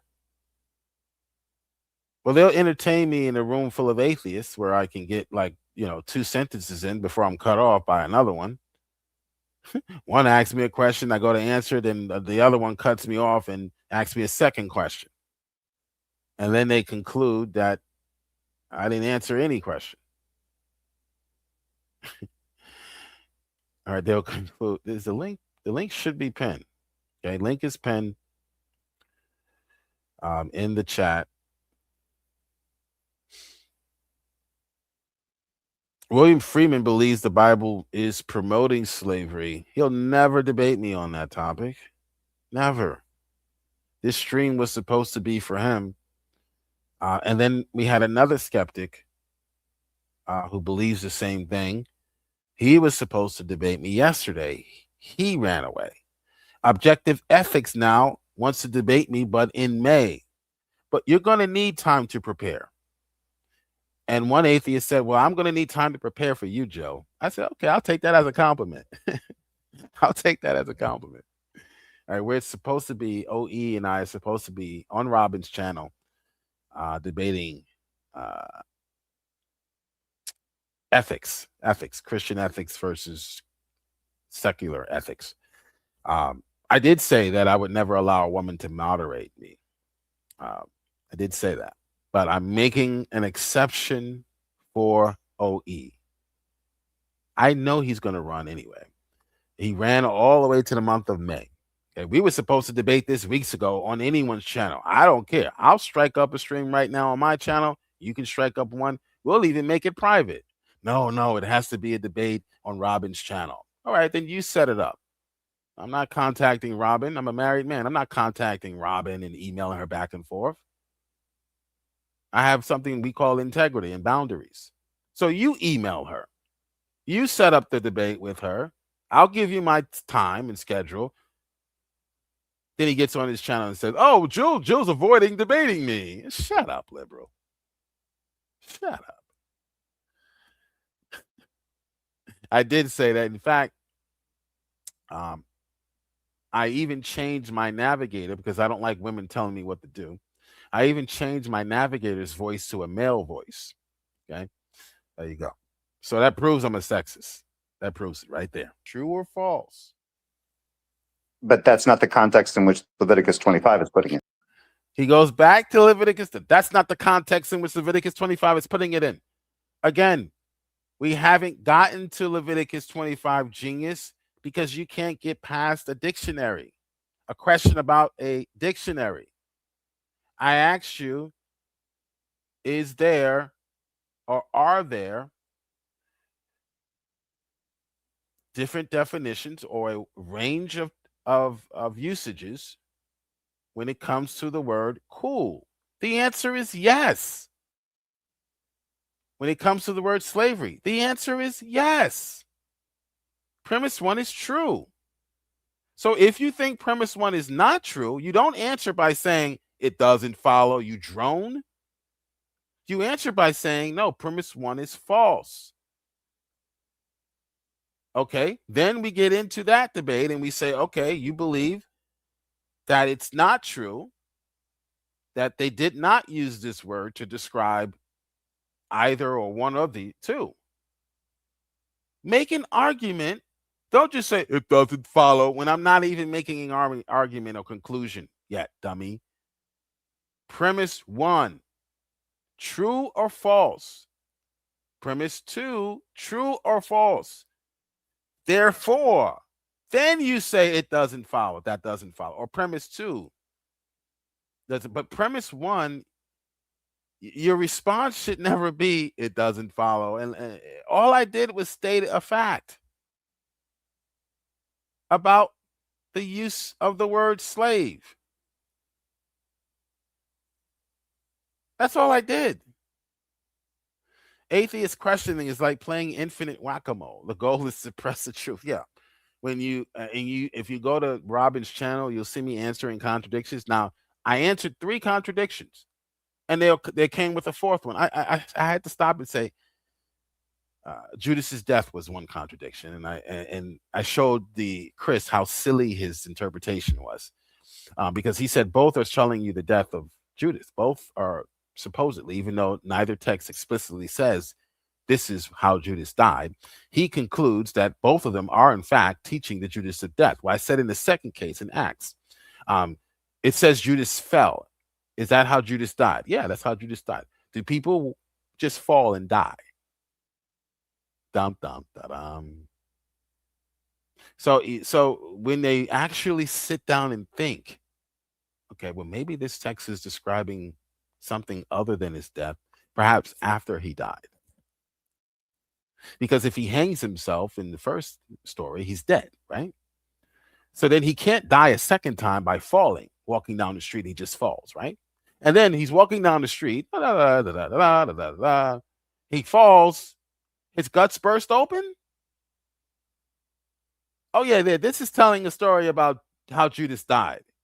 So if you so I totally decimated 3 of their contradictions. They came with a 4th and a 5th and a 6th. So I see why JG just totally abandoned for the presuppositional argument. He totally abandons evidentialism. I don't blame him. I used to hate that. I used to say, well, why don't you answer these questions? But now I see why he doesn't. Because it is a game of whack-a-mole, right? It is a game of whack-a-mole. Do people just die and get resurrected? Oh, special pleading. Yeah, we do special plead for the Lord Most High God, because he is the first uncaused cause. Okay.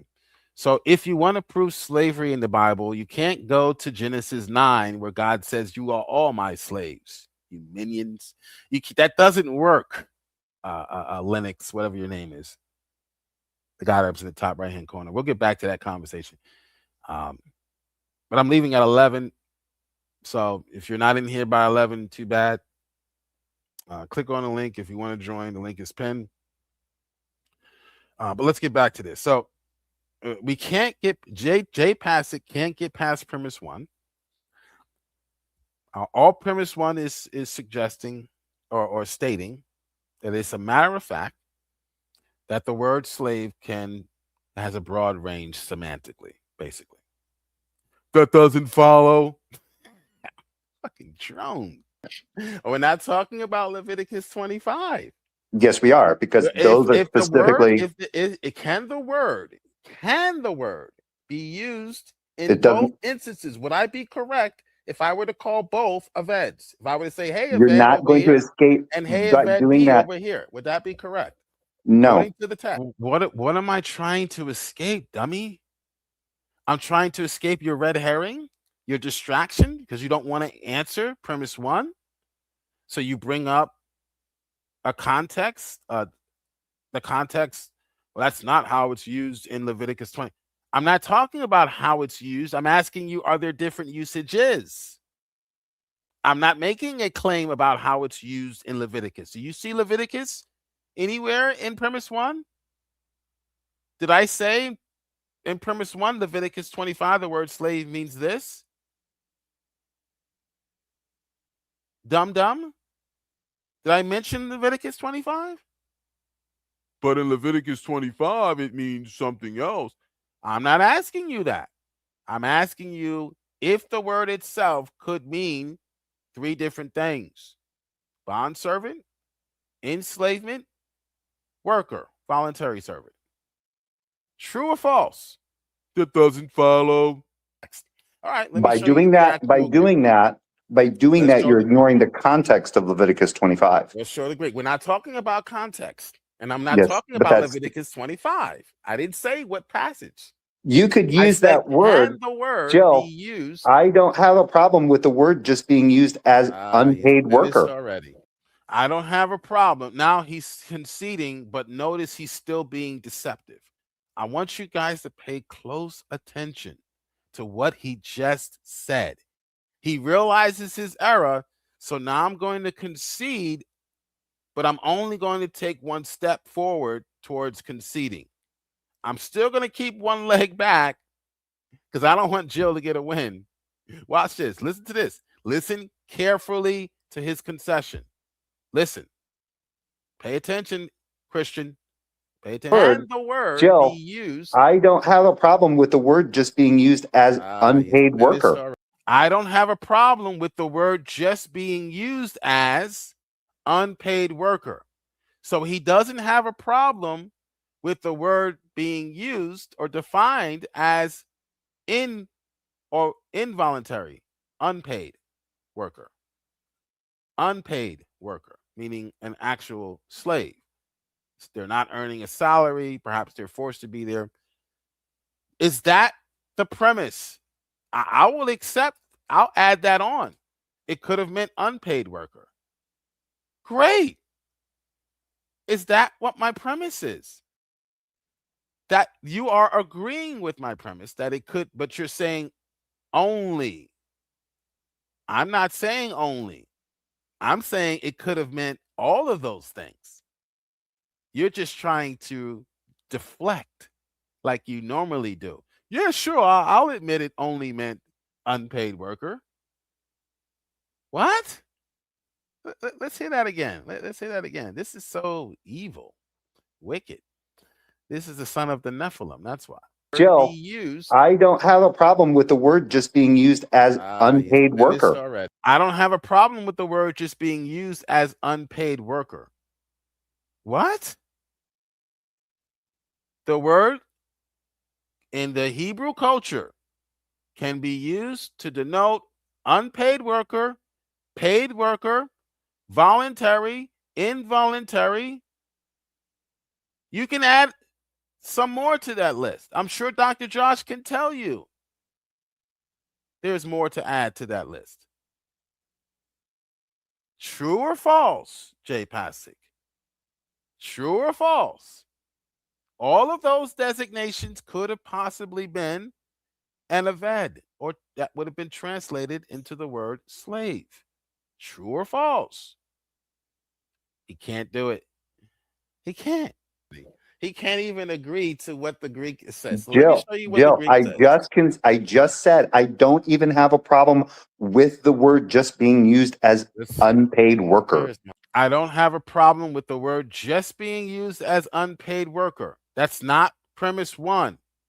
Premise one basically says that the word can be used for unpaid worker and paid worker.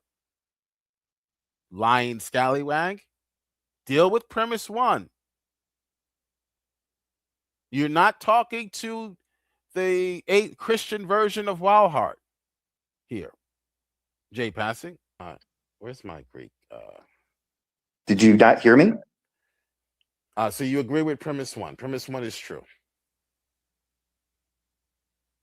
Premise one is true then.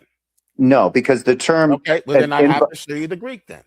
All right, so hey, how's it going, Brett? While I'm looking that up, Brett Keene, how's it going, brother? That's going pretty good. I don't know. Are you able to hear me? I just set up my new mic. Yeah, we hear you. Brett Keene joins. Oh, look who's here, William Freeman. Yeah, click on the link, William. Take the biblical slavery challenge and get embarrassed, just like your buddy Jay Pasick. And hopefully you'll never borrow from Jay Pasick's argumentation ever again after this.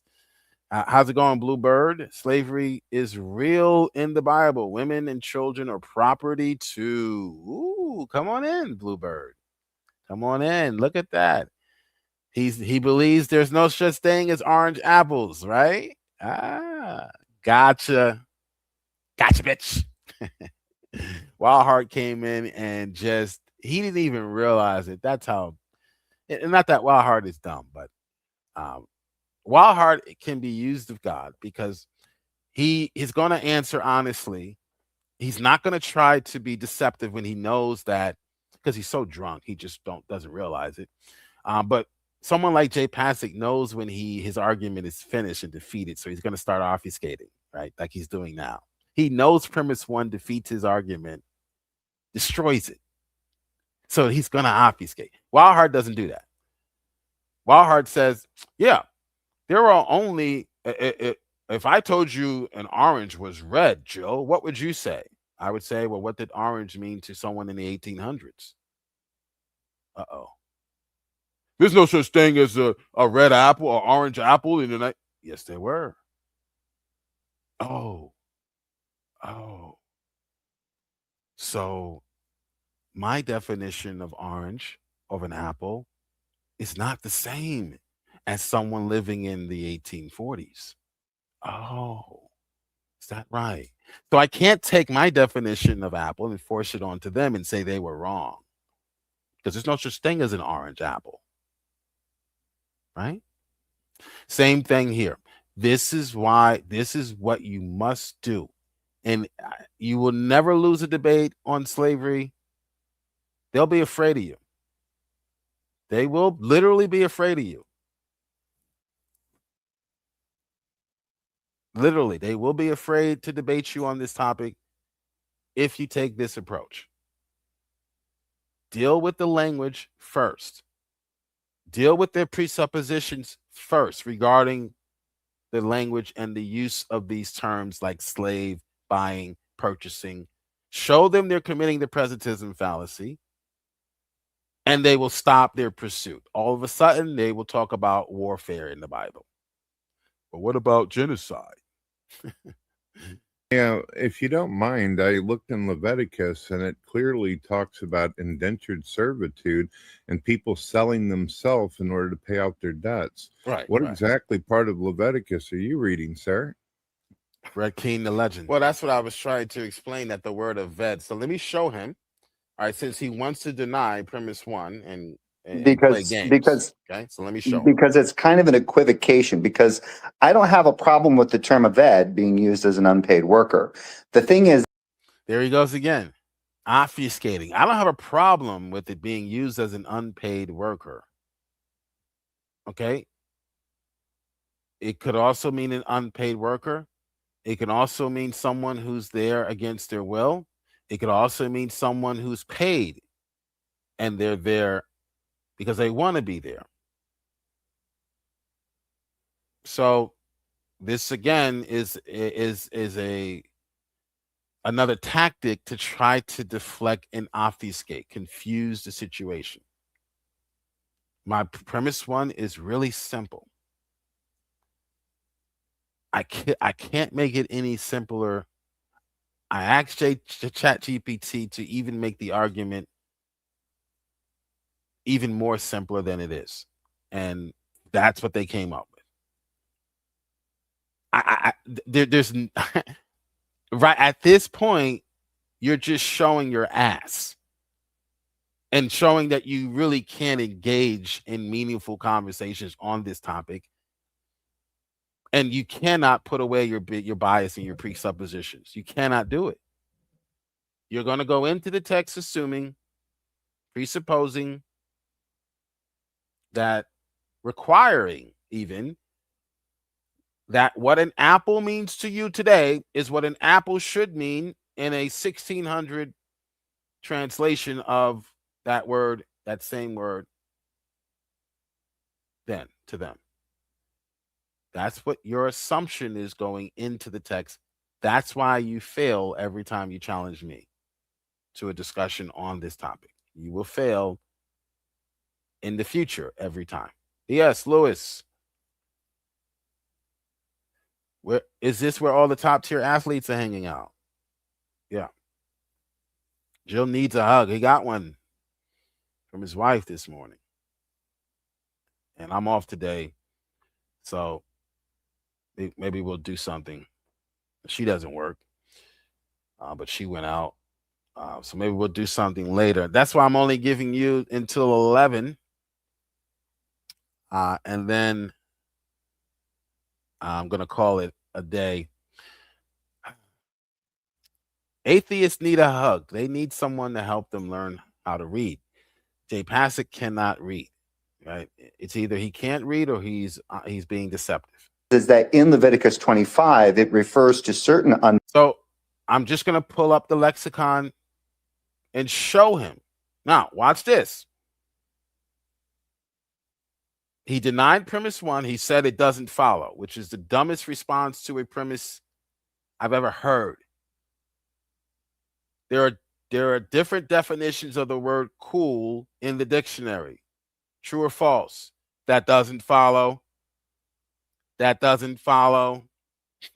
unpaid workers. We're not talking about Leviticus 25. We'll get to Leviticus 25 when we get there. Right now, I am showing you the lexicon, okay, about the meaning, the possible usage. We'll figure out whether I or not already could see. I already hold on, just my told guy. You're you. cutting off. This isn't Hillary's channel anymore, dummy. So shut up. Bye. Okay, shut up, or you'll be put backstage. Oh, he left. I didn't ask you about Leviticus. When we get to Leviticus, we will determine based on I didn't kick him, he left on his own. Okay. Because this isn't Hillary's channel. He can't overtalk me. He can't mute me. He can't put me backstage. See, I don't have to kick you. When you come to my channel, now I do wind up kicking him in the end. I did kick him in the end. Because he's doing the same thing he did here. He's not answering the question. He's not answering premise 1. We can't even get to premise 2. Can someone come in and answer my biblical slavery challenge, please? Someone, anyone, any skeptic out there that was brainwashed into believing this lie about the Bible condoning what your ancestors did to blacks in the antebellum South. Israel is one of the few, if that the only country or state that in its bylaws, in its first laws, you could not enslave anyone. Not to say that this wasn't happening. This was happening throughout the land of Israel. In fact, we have stories of this happening. Now, this is before Abraham, but or Moses, but Joseph was kidnapped and sold into servitude to the Midianites by his own brothers. And the Bible calls that a great evil. What they did was a great evil. Okay, so you have slave trafficking condemned there. And then we have the Mosaic law in Exodus 21:16, which says if you do that to a human, you kidnap them and force them into servitude, selling them off, you were put to death. And get this, even if you had said, let's say the authorities came to you and you just sold one of your someone after you kidnapped them, you just sold them to an auction, which was what was going on in the antebellum South.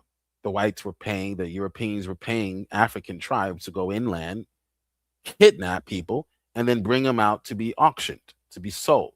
All right. The Bible says that even if you already have sold them, meaning you no longer have them in your possession, you were still put to death. So you couldn't even say, oh, no, I sold them off at the auction last week. I don't have a slave. You still were put to death. Okay. So what do we see on the screen? It doesn't follow. Premise 1, it doesn't follow. What do we see on the screen, idiot? The meaning of Aved was threefold. Some say 4 or 5 because there's different variations of Aved. Aved, Amah, maid servant, female, etc. So there are 3 basic definitions. All right, and then there's everything else can be underneath or like an umbrella, but 3 umbrellas basically. And then underneath that umbrella, you had several designations underneath each umbrella. Right. All right. So slave, there it is right there. I even highlighted it and numbered it for him. First, second, third. I have to go over ordinal numbers with you. Are you in kindergarten? Do we have to go over ordinal numbers, Jay Passett? first, second, third definition or meaning or usage. Right there. Watch this. Watch the cognitive dissonance occurring in real time. Watch this. On the context, whether or not it is referring to a bond servant, the word aved, or slave, or servant. I asked you a very simple question. Premise one, and I'm surprised you don't know this. This is why you fail my biblical slavery challenge every time. You show your ignorance, you show your ass, and then you go on Hillary's and act like you actually defeated my argument. No, you haven't. You can't even get past premise one. It's common knowledge. You can ask any scholar. They will tell you the word aved has several meanings. Here are three of them. Slave, what we would call a slave today. He ran. He bolted. I didn't kick him, for the record. I didn't kick him. He bolted. He ran. That's a voluntary worker. It's not someone who's forced or someone we would consider a slave even today. And also a bond servant, someone who owes a debt and is in debt and has to pay off the debt by working. Okay? So any one of the three could have been called an aved in the ancient Near East. True or false? I didn't realize he left. I didn't even realize he left at this point, so I'm still talking to him, trying to get him to answer, and he bolted because he knew. That's why they don't click on the link. That's why they wait until they get into Hillary's emails channel where they know that if I enter, I can be muted and put backstage, and my argument can be changed and twisted, and they know they can't do that here. I'm going to allow you to speak and show your ass. And then I'm going to bury you. I'm going to bury you and your dumb argument back to the pit of hell where it came from.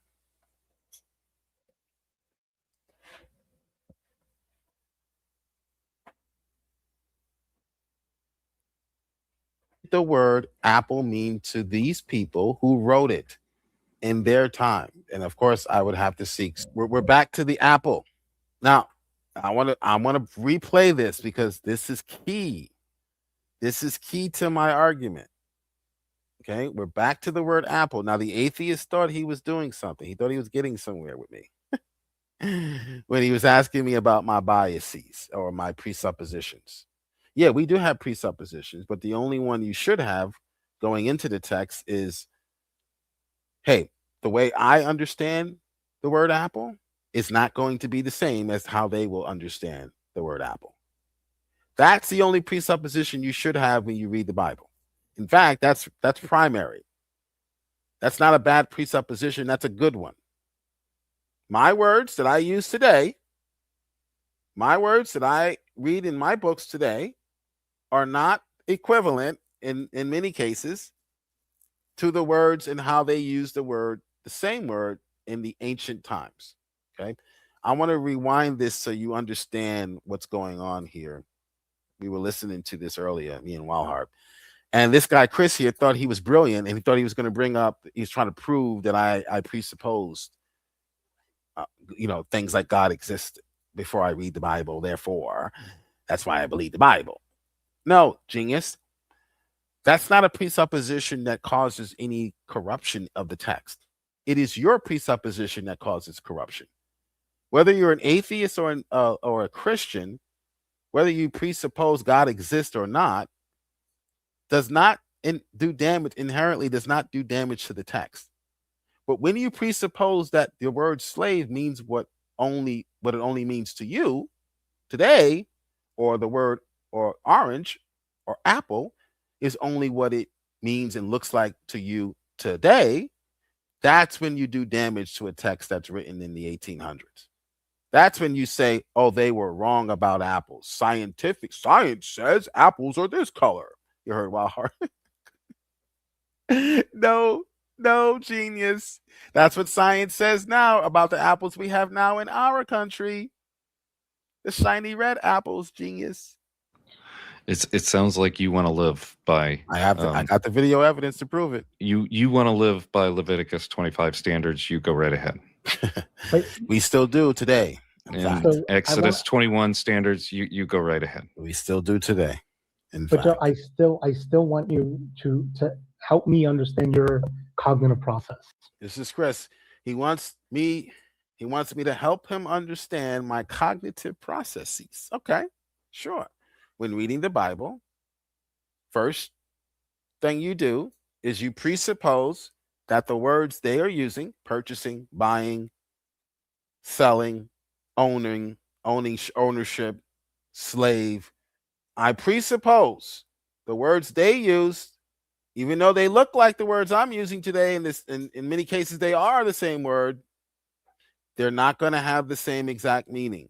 That's what I presuppose. What do you presuppose, liberal, when you read the Bible? Besides God not existing. What are you presupposing? You're about to see what they presuppose.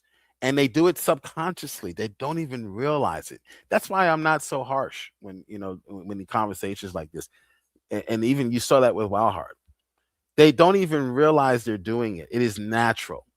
It is a natural thing to you have to actually consciously stop yourself and say, well, is this offensive? It's just like going into another country and you're not familiar with the customs in that country.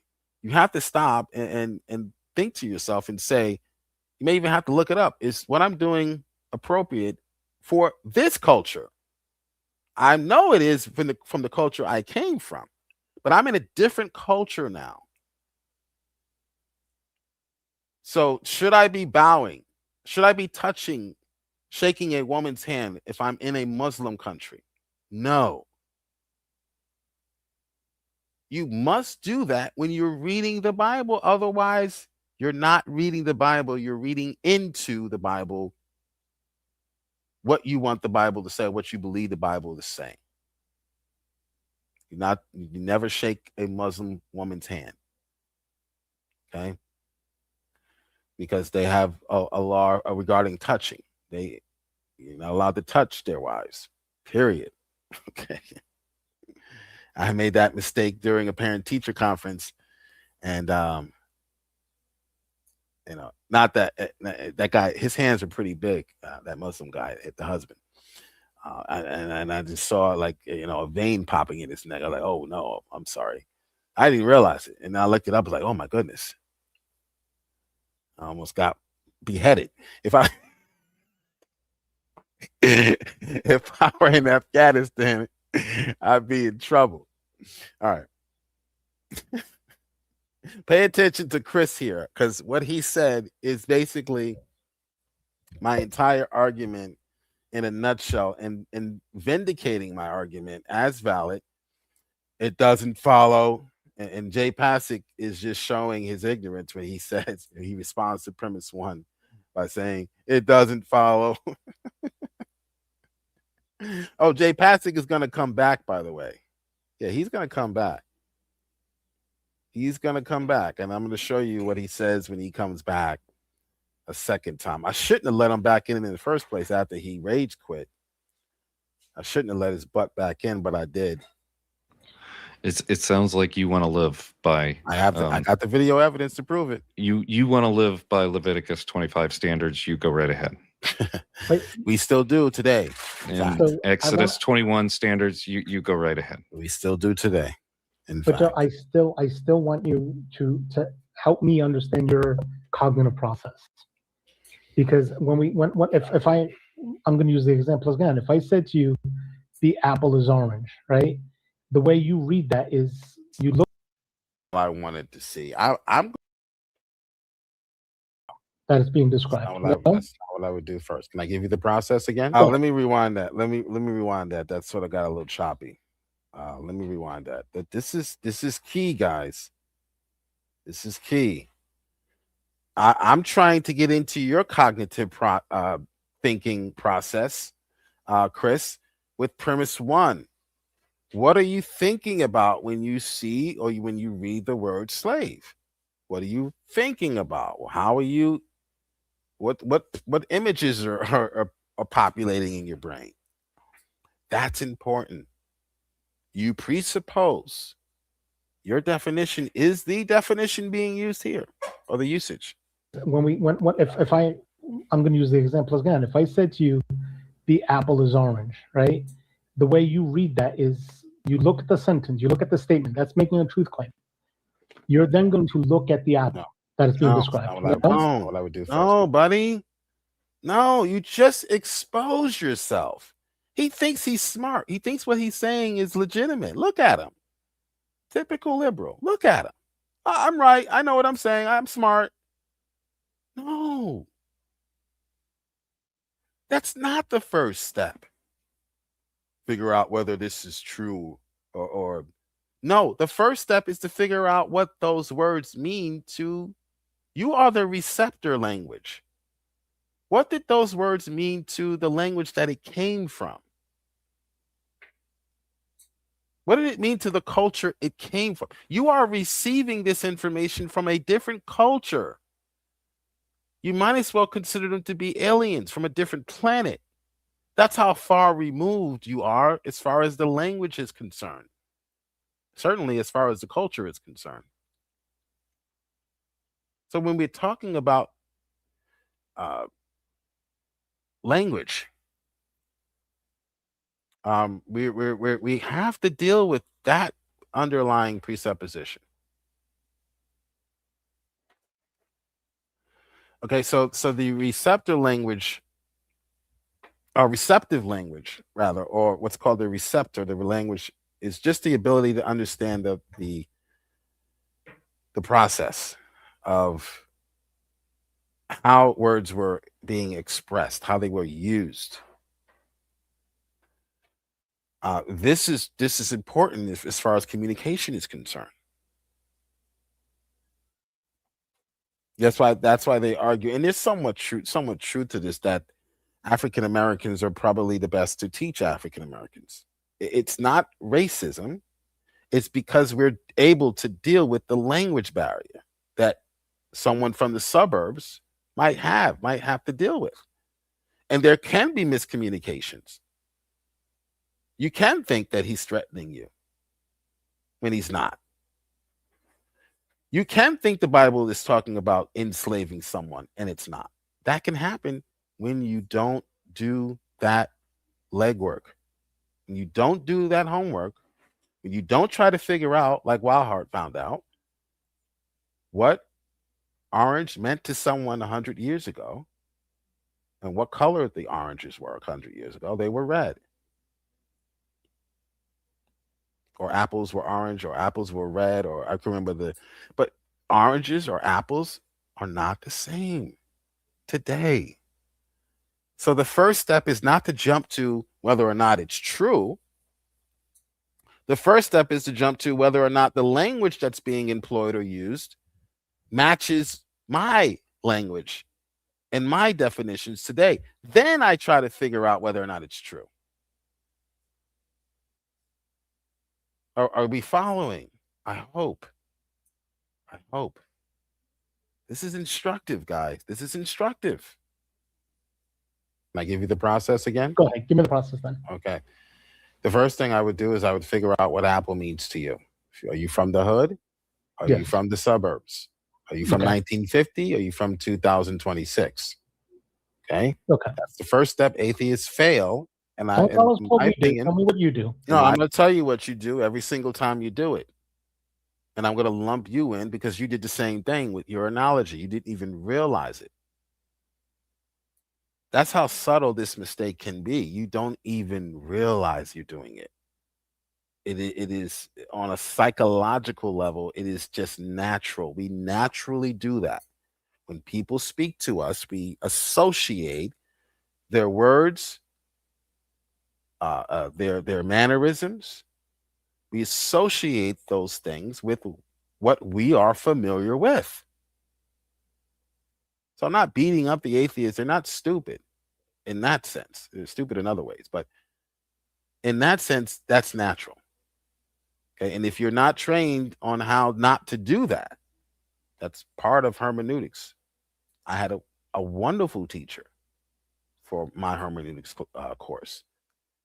And that was one of the first lessons. Context, context, context, context, context. They beat that. You wonder why Christians say that over and over again. The Christians who say that are the ones who have been trained how to read in general, not just the Bible. This is the case with Shakespeare. You cannot open up Shakespeare and try to incorporate it or transfer legitimately. It's a fallacy to transfer your definition of what the words that he's using, although similar and even the same word, you cannot transfer your definition onto what he's communicating. You're going to mistranslate or misread what he's communicating, more than likely. When Shakespeare says, when the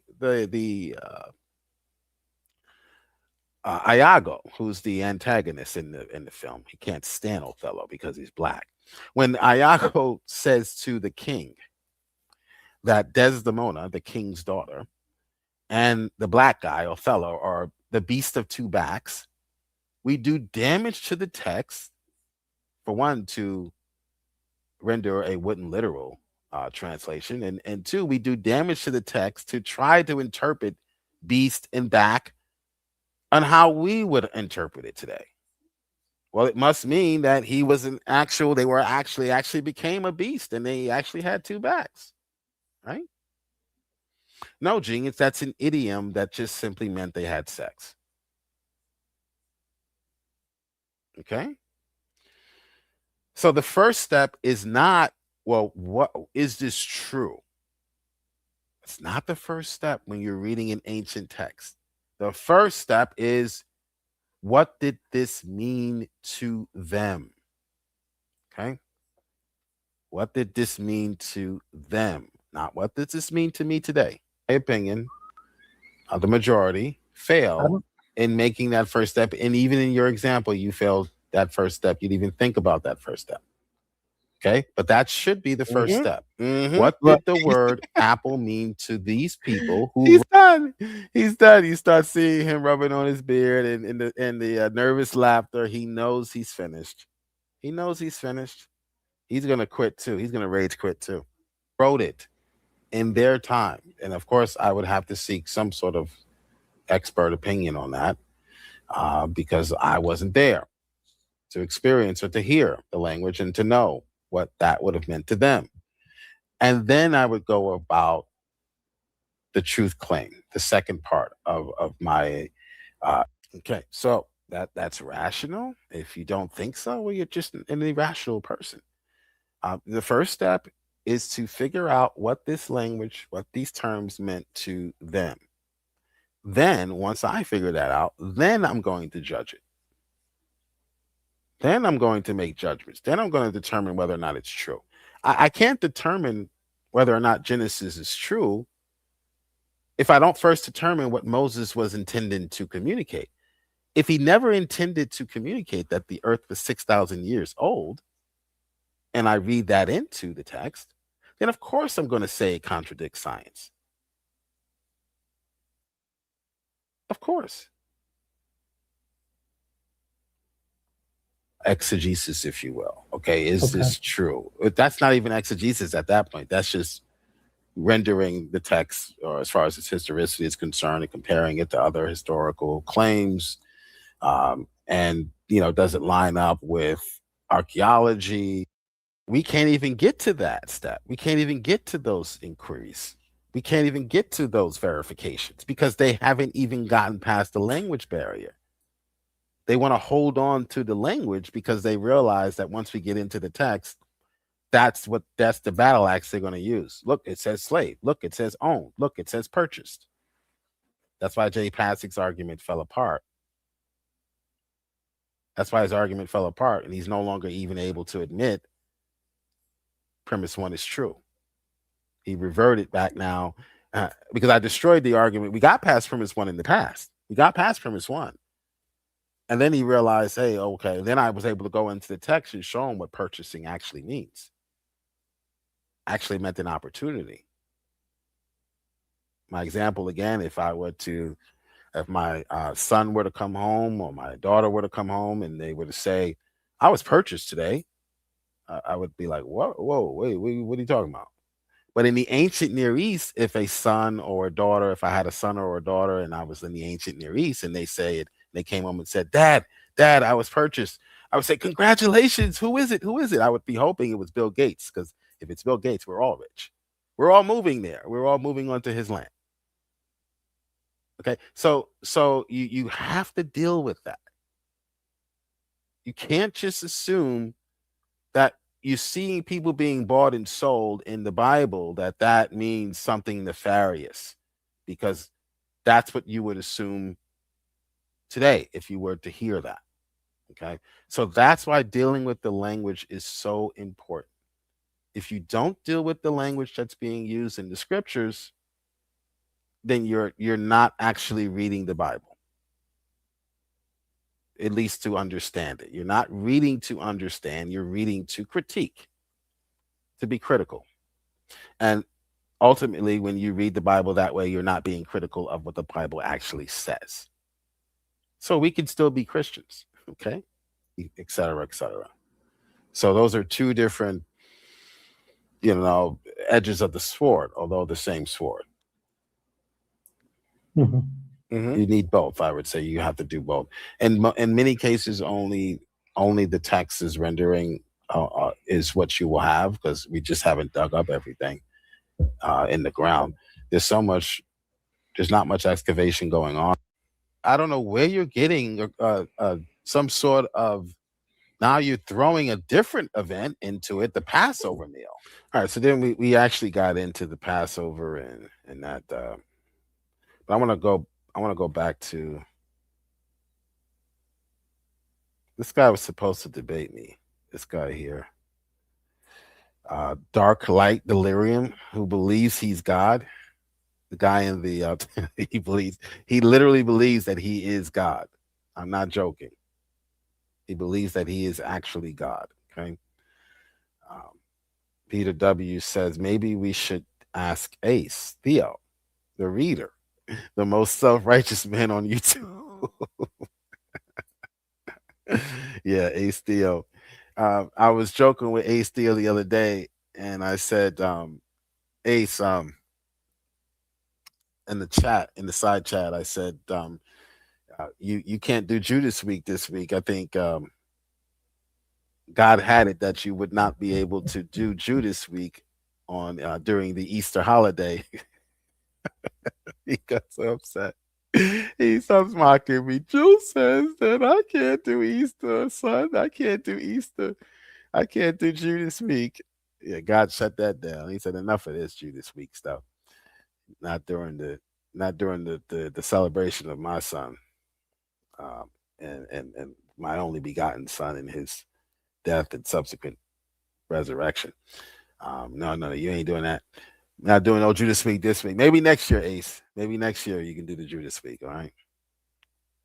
But this guy in the bottom right-hand corner, he believes he's God. He wants to debate me, believe it or not. I don't know what the topic he wants to debate is on, but it won't matter. I don't need to prepare for these guys. These guys are talking about preparing me. This guy right here in the top corner, he definitely will not debate me again.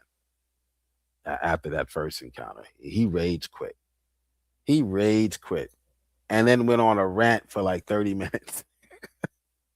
Kicked me from his stream, rage quit. I spoke over him one time. And that was, and he rage quit. And all I was saying was, I'm sorry, I missed that. That was my talking over him. So this guy is done. To get more scholarly things, because now modern versions say the brother of, but this is entirely interpolation to try to fix an older problem. The ESV has the brother of. All right, so they're just bringing up contradictions and so-called contradictions in the Bible. This was regarding the genealogy of Jesus Christ. It's regarding the line of Mary and the Luke's gospel, and then in Matthew's gospel. So that's what we were talking about here. these contradictions. They actually went through 3 contradictions: Judas's death, the virgin birth, or the topic of the show is messianic. There was a topic earlier on a different channel, objective ethics, and they were talking about so-called failed messianic prophecies. So this is sort of leaked over or carried over from that conversation. But I'll be debating this guy right here. He says he needs some more time to prepare. I think he wants to debate me either on slavery or I can't remember the exact topic. But he believes in like a weird type of, he has this Abrahamic, he believes in the Abrahamic faith, or non-Abrahamic, there it is, non-Abrahamic true monotheist. So he rejects the Abrahamic faith. Well, there's really only one Abrahamic faith, and that's Christianity. But he rejects, what's considered to be the Abrahamic faiths is Islam, Judaism, Christianity. And he believes that he has the true faith. And part of the true faith, he says, is that we are all gods. So this guy right here, he believes in the little God doctrine. Okay. So believe it or not, he wants to debate me. He wants to debate Joe. Unbelievable. I'm only going to keep up the part where this coward came in and tried to take the biblical slavery challenge and couldn't get past premise 1. What every scholar has already confirmed to be true. Oh, he's back. He's back. So now I guess he lost connection. Did you lose your connection? Jay Pasick is back. So remember, Jay Pasick rage quits when I press him on the definition of Aved. He rage quits, leaves, and now he's back. Now he's back. I figured I just needed to walk away since you were going to resort to name calling. He walked away because of name calling. I'll have to go back. It doesn't really matter if I called him a name, but let's be honest, that's not why you walked away. We've been calling each other names for 4 or 5 years now. That's not why you walked away, Jay Pasick. You were stuck. You couldn't answer premise 1 because premise 1 leads to the end of your argument, and you didn't want to see your argument defeated for a 5th time. You wanted it to survive so you could do another stream. That's why you didn't. That's why you quit. Okay. Well, may I ask you a question though, Jill? It's a serious one, and it's something I don't understand. Why is it that when non-believers and religious folks get into discussions about this, they're talking about ancient stuff, but they don't talk about modern day slavery where Muslims have enslaved people, that there's over 50 million people in slavery in Somalia, Nigeria, the Middle East, and all that? How come nobody ever brings that up? That's a good point, Brad B. And I briefly answered him. I'm just going to expound on that answer. What you are seeing right now is why that's the case. Okay, because the Muslims, although atheists have a problem with Islam, they have a bigger problem with Christianity because Christianity cannot be debunked. It has not been debunked. It can be. Christianity is not unfalsifiable. You can debunk Christianity. It's going to be very difficult by finding a tomb containing the corpse of Christ, an identifiable corpse. You can't just put a label, slap a label on it and say, oh, that's Jesus. That's right there. Son of Joseph. That's a post-it, sir. You got that from the 21st century. What are you doing? All right. So you'd have to find an identifiable tomb containing the corpse, Christ's body, basically. Okay. So because they can't do that, they cannot defeat Christianity. Islam is fatally flawed, historically, morally. Islam gives permission to beat your wife if she's disobedient, beat her into submission. So it fundamentally fails to test morality, a test of morality and ethics, and it's factually littered with errors, historical errors, scientific errors. So the Quran is defeated. The only reason why the Quran has lasted this long is due to tradition and pressure, social pressure, and even force. Convert or die. Okay, so that's another reason why they cling to attacking Christianity or attempting to attack. They'll never do that with Islam. Okay, you'll never see them attacking Islam in the same way. For one, it could be considered a hate crime, but it's never considered a hate crime when it's Christianity. So if you made a cartoon about Muslims, like the one guy, the famous guy a few years ago made a cartoon making fun of Muhammad, he was canceled. Okay. He had to fear for his life in many instances, he testifies to. And had he lived in a Muslim country, he would have been put to death. He would have been and it would have been made public. That would have been on Al Jazeera television. That shit would have been on Al Jazeera. They would have been eating breakfast. They would have been eating breakfast and sipping on their tea, watching this man get killed and celebrating. Majority of the Muslims. Okay, so that's why you don't see Islam being attacked. It's liberals, white liberals, consider that to be a hate crime. But you can attack Christianity all day, every day, because that's the religion of the oppressor. So because that's a religion of the oppressor and not the oppressed, it's okay to attack the oppressor. It's okay to attack the oppressor. It's actually a good thing to attack the oppressor. You're actually doing something that should be commended, should be honored. Okay. I hear one feminist cry about they're cowards, Brett. Simply put, they're cowards. Okay. They go along to get along. Christianity, Christ is their enemy. So they all have a common enemy. They will team up. Muslims will team up with liberals. We see that now. Okay. They will team up. Oh, look, Delirium says we are composed of atoms. We are 99% empty. I would say that about your brain as well.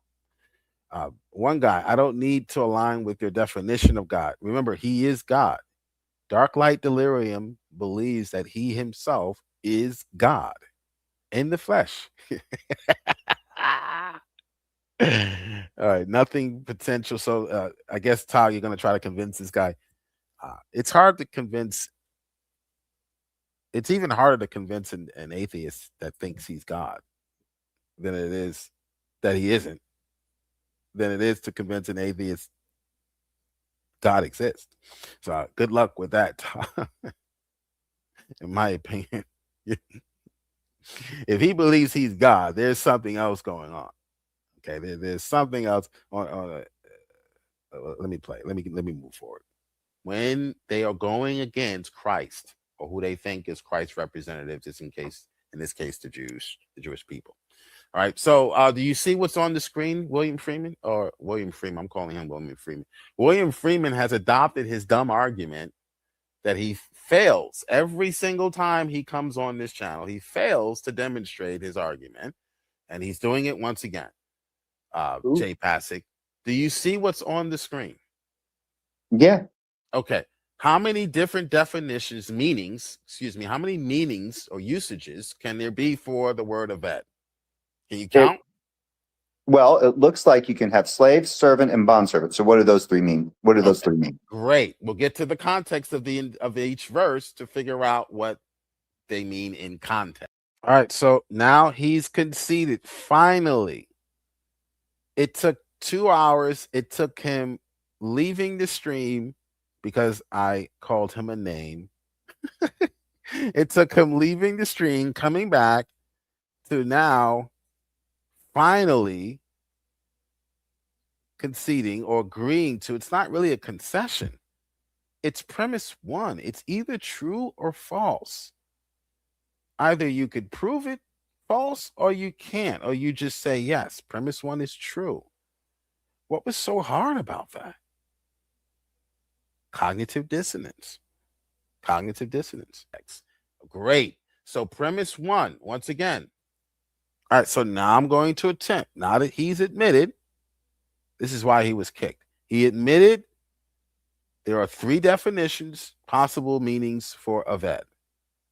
Then I go back to my argument and watch this.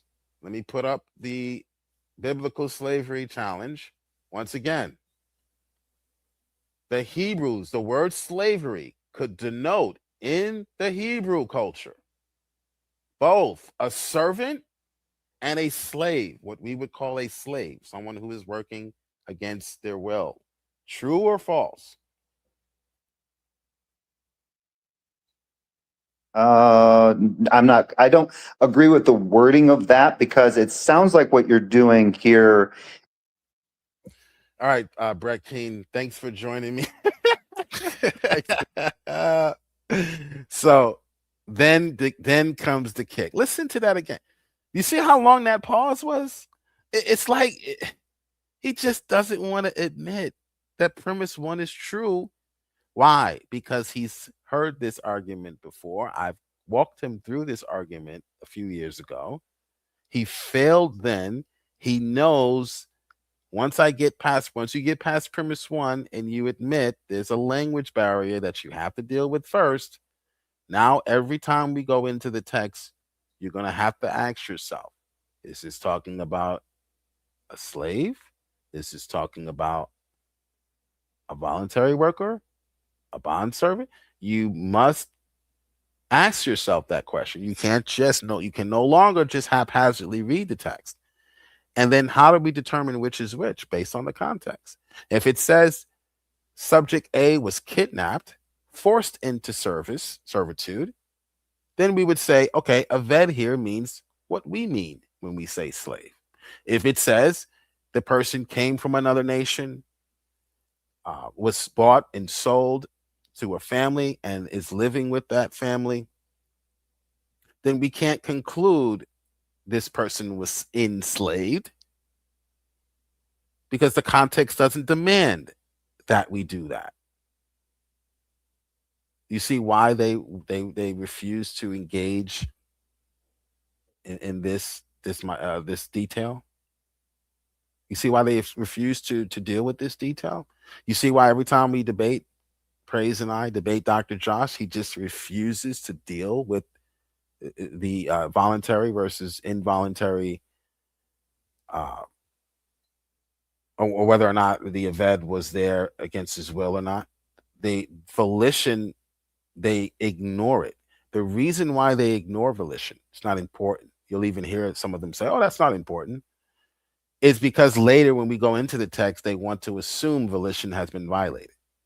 Instead of proving volition was violated, they want you to go in the text presupposing volition was violated every time you see that word slave, because that's what slave means to who?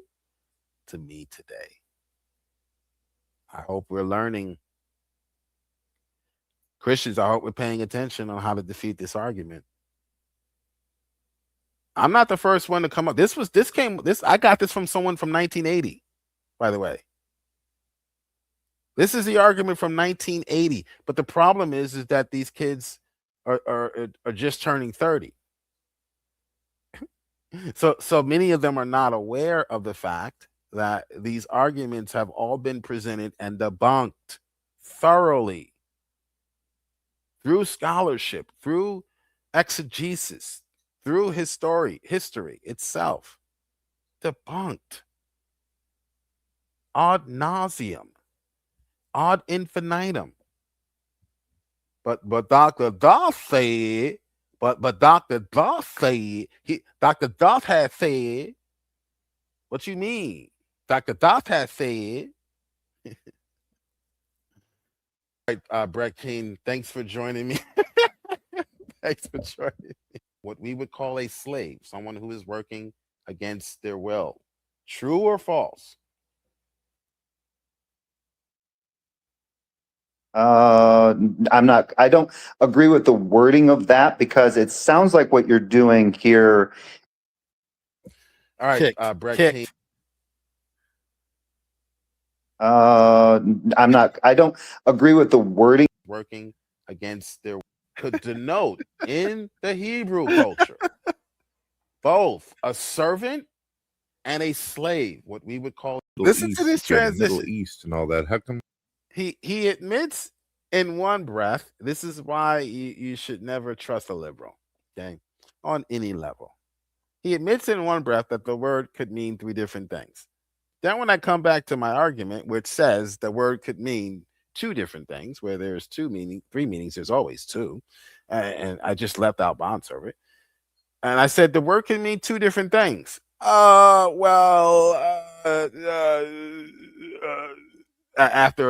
a 10-second pause, his brain was the gears were barely moving up there. There's so much rust from liberal scholarship. Liberal scholarship will cause your brain to rot eventually. Nobody ever brings that up. I never hear one feminist cry They're about cowards. They're cowards, Brett. Simply put, they're cowards. Okay, they go along to get along. Christianity, Christ is their enemy. So they all have a common enemy. They will team up. Muslims will team up with liberals. We see that now. Okay, they will team up when they are going against Christ, or who they think is Christ's representatives, in this case, the Jewish people. All right. So do you see what's on the screen, William Freeman? I'm calling him William Freeman. I called him, that was a Freudian slip. I called him William Freeman because William Freeman adopted his argument, sadly, and tried to use it against me in a live stream. And I was like, wow, are you really going to try to use that Jay Passick's argument from 2024 that was debunked ad nauseum? You're really going to try to use that on me? You're really going to try to use Dr. Josh's arguments on me? I've debated Dr. Josh twice. And in both instances, he couldn't answer to this either. And in both instances, he tried to obfuscate as well. Well, did you know, Jill, there are different types of slaves? That's not my question. My question is, well, is one of those types of slaves an involuntary slave? And if so, what were the circumstances behind that? Just that simple. Because if the circumstances behind him being there against his will and being forced to work, if the circumstances are as they are ours or as they are today, then I'm perfectly fine. I have to be fine with that. Otherwise, I'm a hypocrite. If I'm going to judge the Hebrew people for locking up their criminal or for putting their criminals to work and forcing them to work to pay back what they stole, then I have to judge America for putting criminals in jail and having them work and do community service to pay back the restitution for what they stole.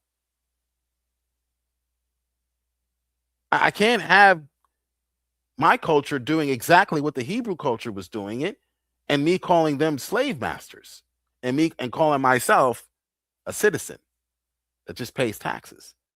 I would have to admit that, like someone like Snake is right. He'll say that all forms of taxation is slavery. So he'll say, yeah, there's slavery in the Bible and slavery still exists today. Okay. So someone like him, I don't have a beef with. I'm not going to fight with you.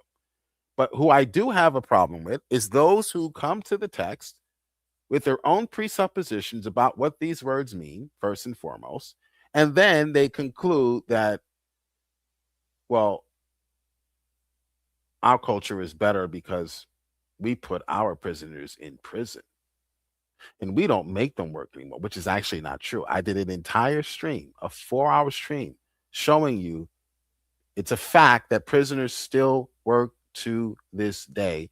It's just a little bit more sophisticated than the chain gangs. Okay, liberal. All right, look up Unicor.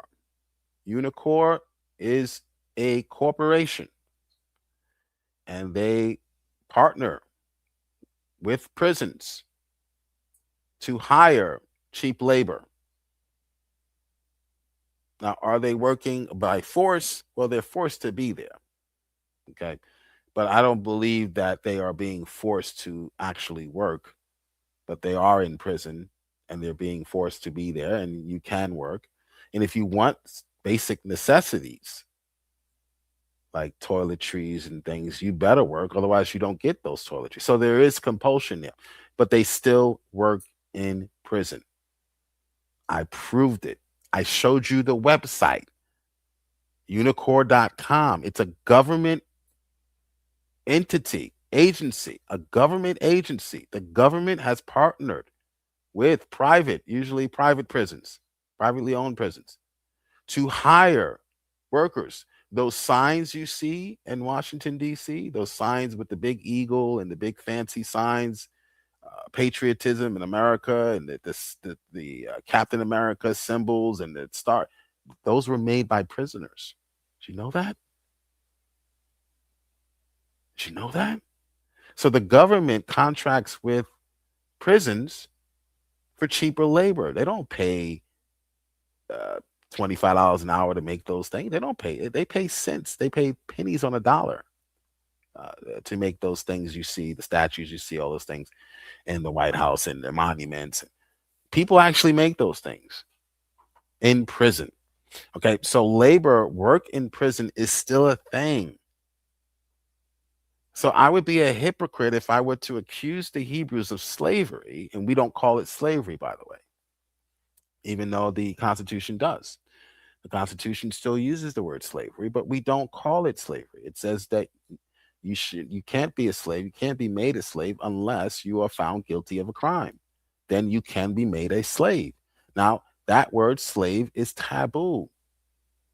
I'm not going to read that and assume the Americans today are practicing slavery, because I realize when the Constitution was written, that word was still allowed. Now that word is no longer used to describe someone who's imprisoned. We have other words: incarceration, imprisonment, ward of the state. What's the other one that we use? We have several words that we use to describe people who are imprisoned for committing a crime. Okay? So the same thing would apply in that scenario. Find out what the word means to the culture. If you're the receptor language, if you're receiving the information from a different culture, find out what it meant to that culture first. That's the first step, always, especially when you're reading an ancient text. Okay? Especially when you're reading an ancient text. Freeman has adopted his dumb argument that he fails every single time he comes on this channel. He fails to demonstrate his argument, and he's doing it once again. Jay Pasick, do you see what's on the screen? Yeah. Okay. How many different how many meanings or usages can there be for the word evet? Can you count? Well, it looks like you can have slave, servant, and bondservant. So what do those three mean? What do those three mean? Great. We'll get to the context of each verse to figure out what they mean. He admits it. There are three. Now watch this. Mean in context. Great. So premise one, once again, let me put up the biblical slavery challenge. Once again, the Hebrews, the word slavery could denote in the Hebrew culture both a servant and a slave, what we would call a slave, someone who is working against their will. True or false? I don't agree with the wording of that, because it sounds like what you're doing here. All right. Kicked. Jesus is Lord, and he's coming back. Thanks for joining me, and I'll see you guys next time. I told you they weren't going to click on the link. Wildheart has more heart than all of them combined, or maybe he was just too drunk to realize that this argument has failed over and over and over again.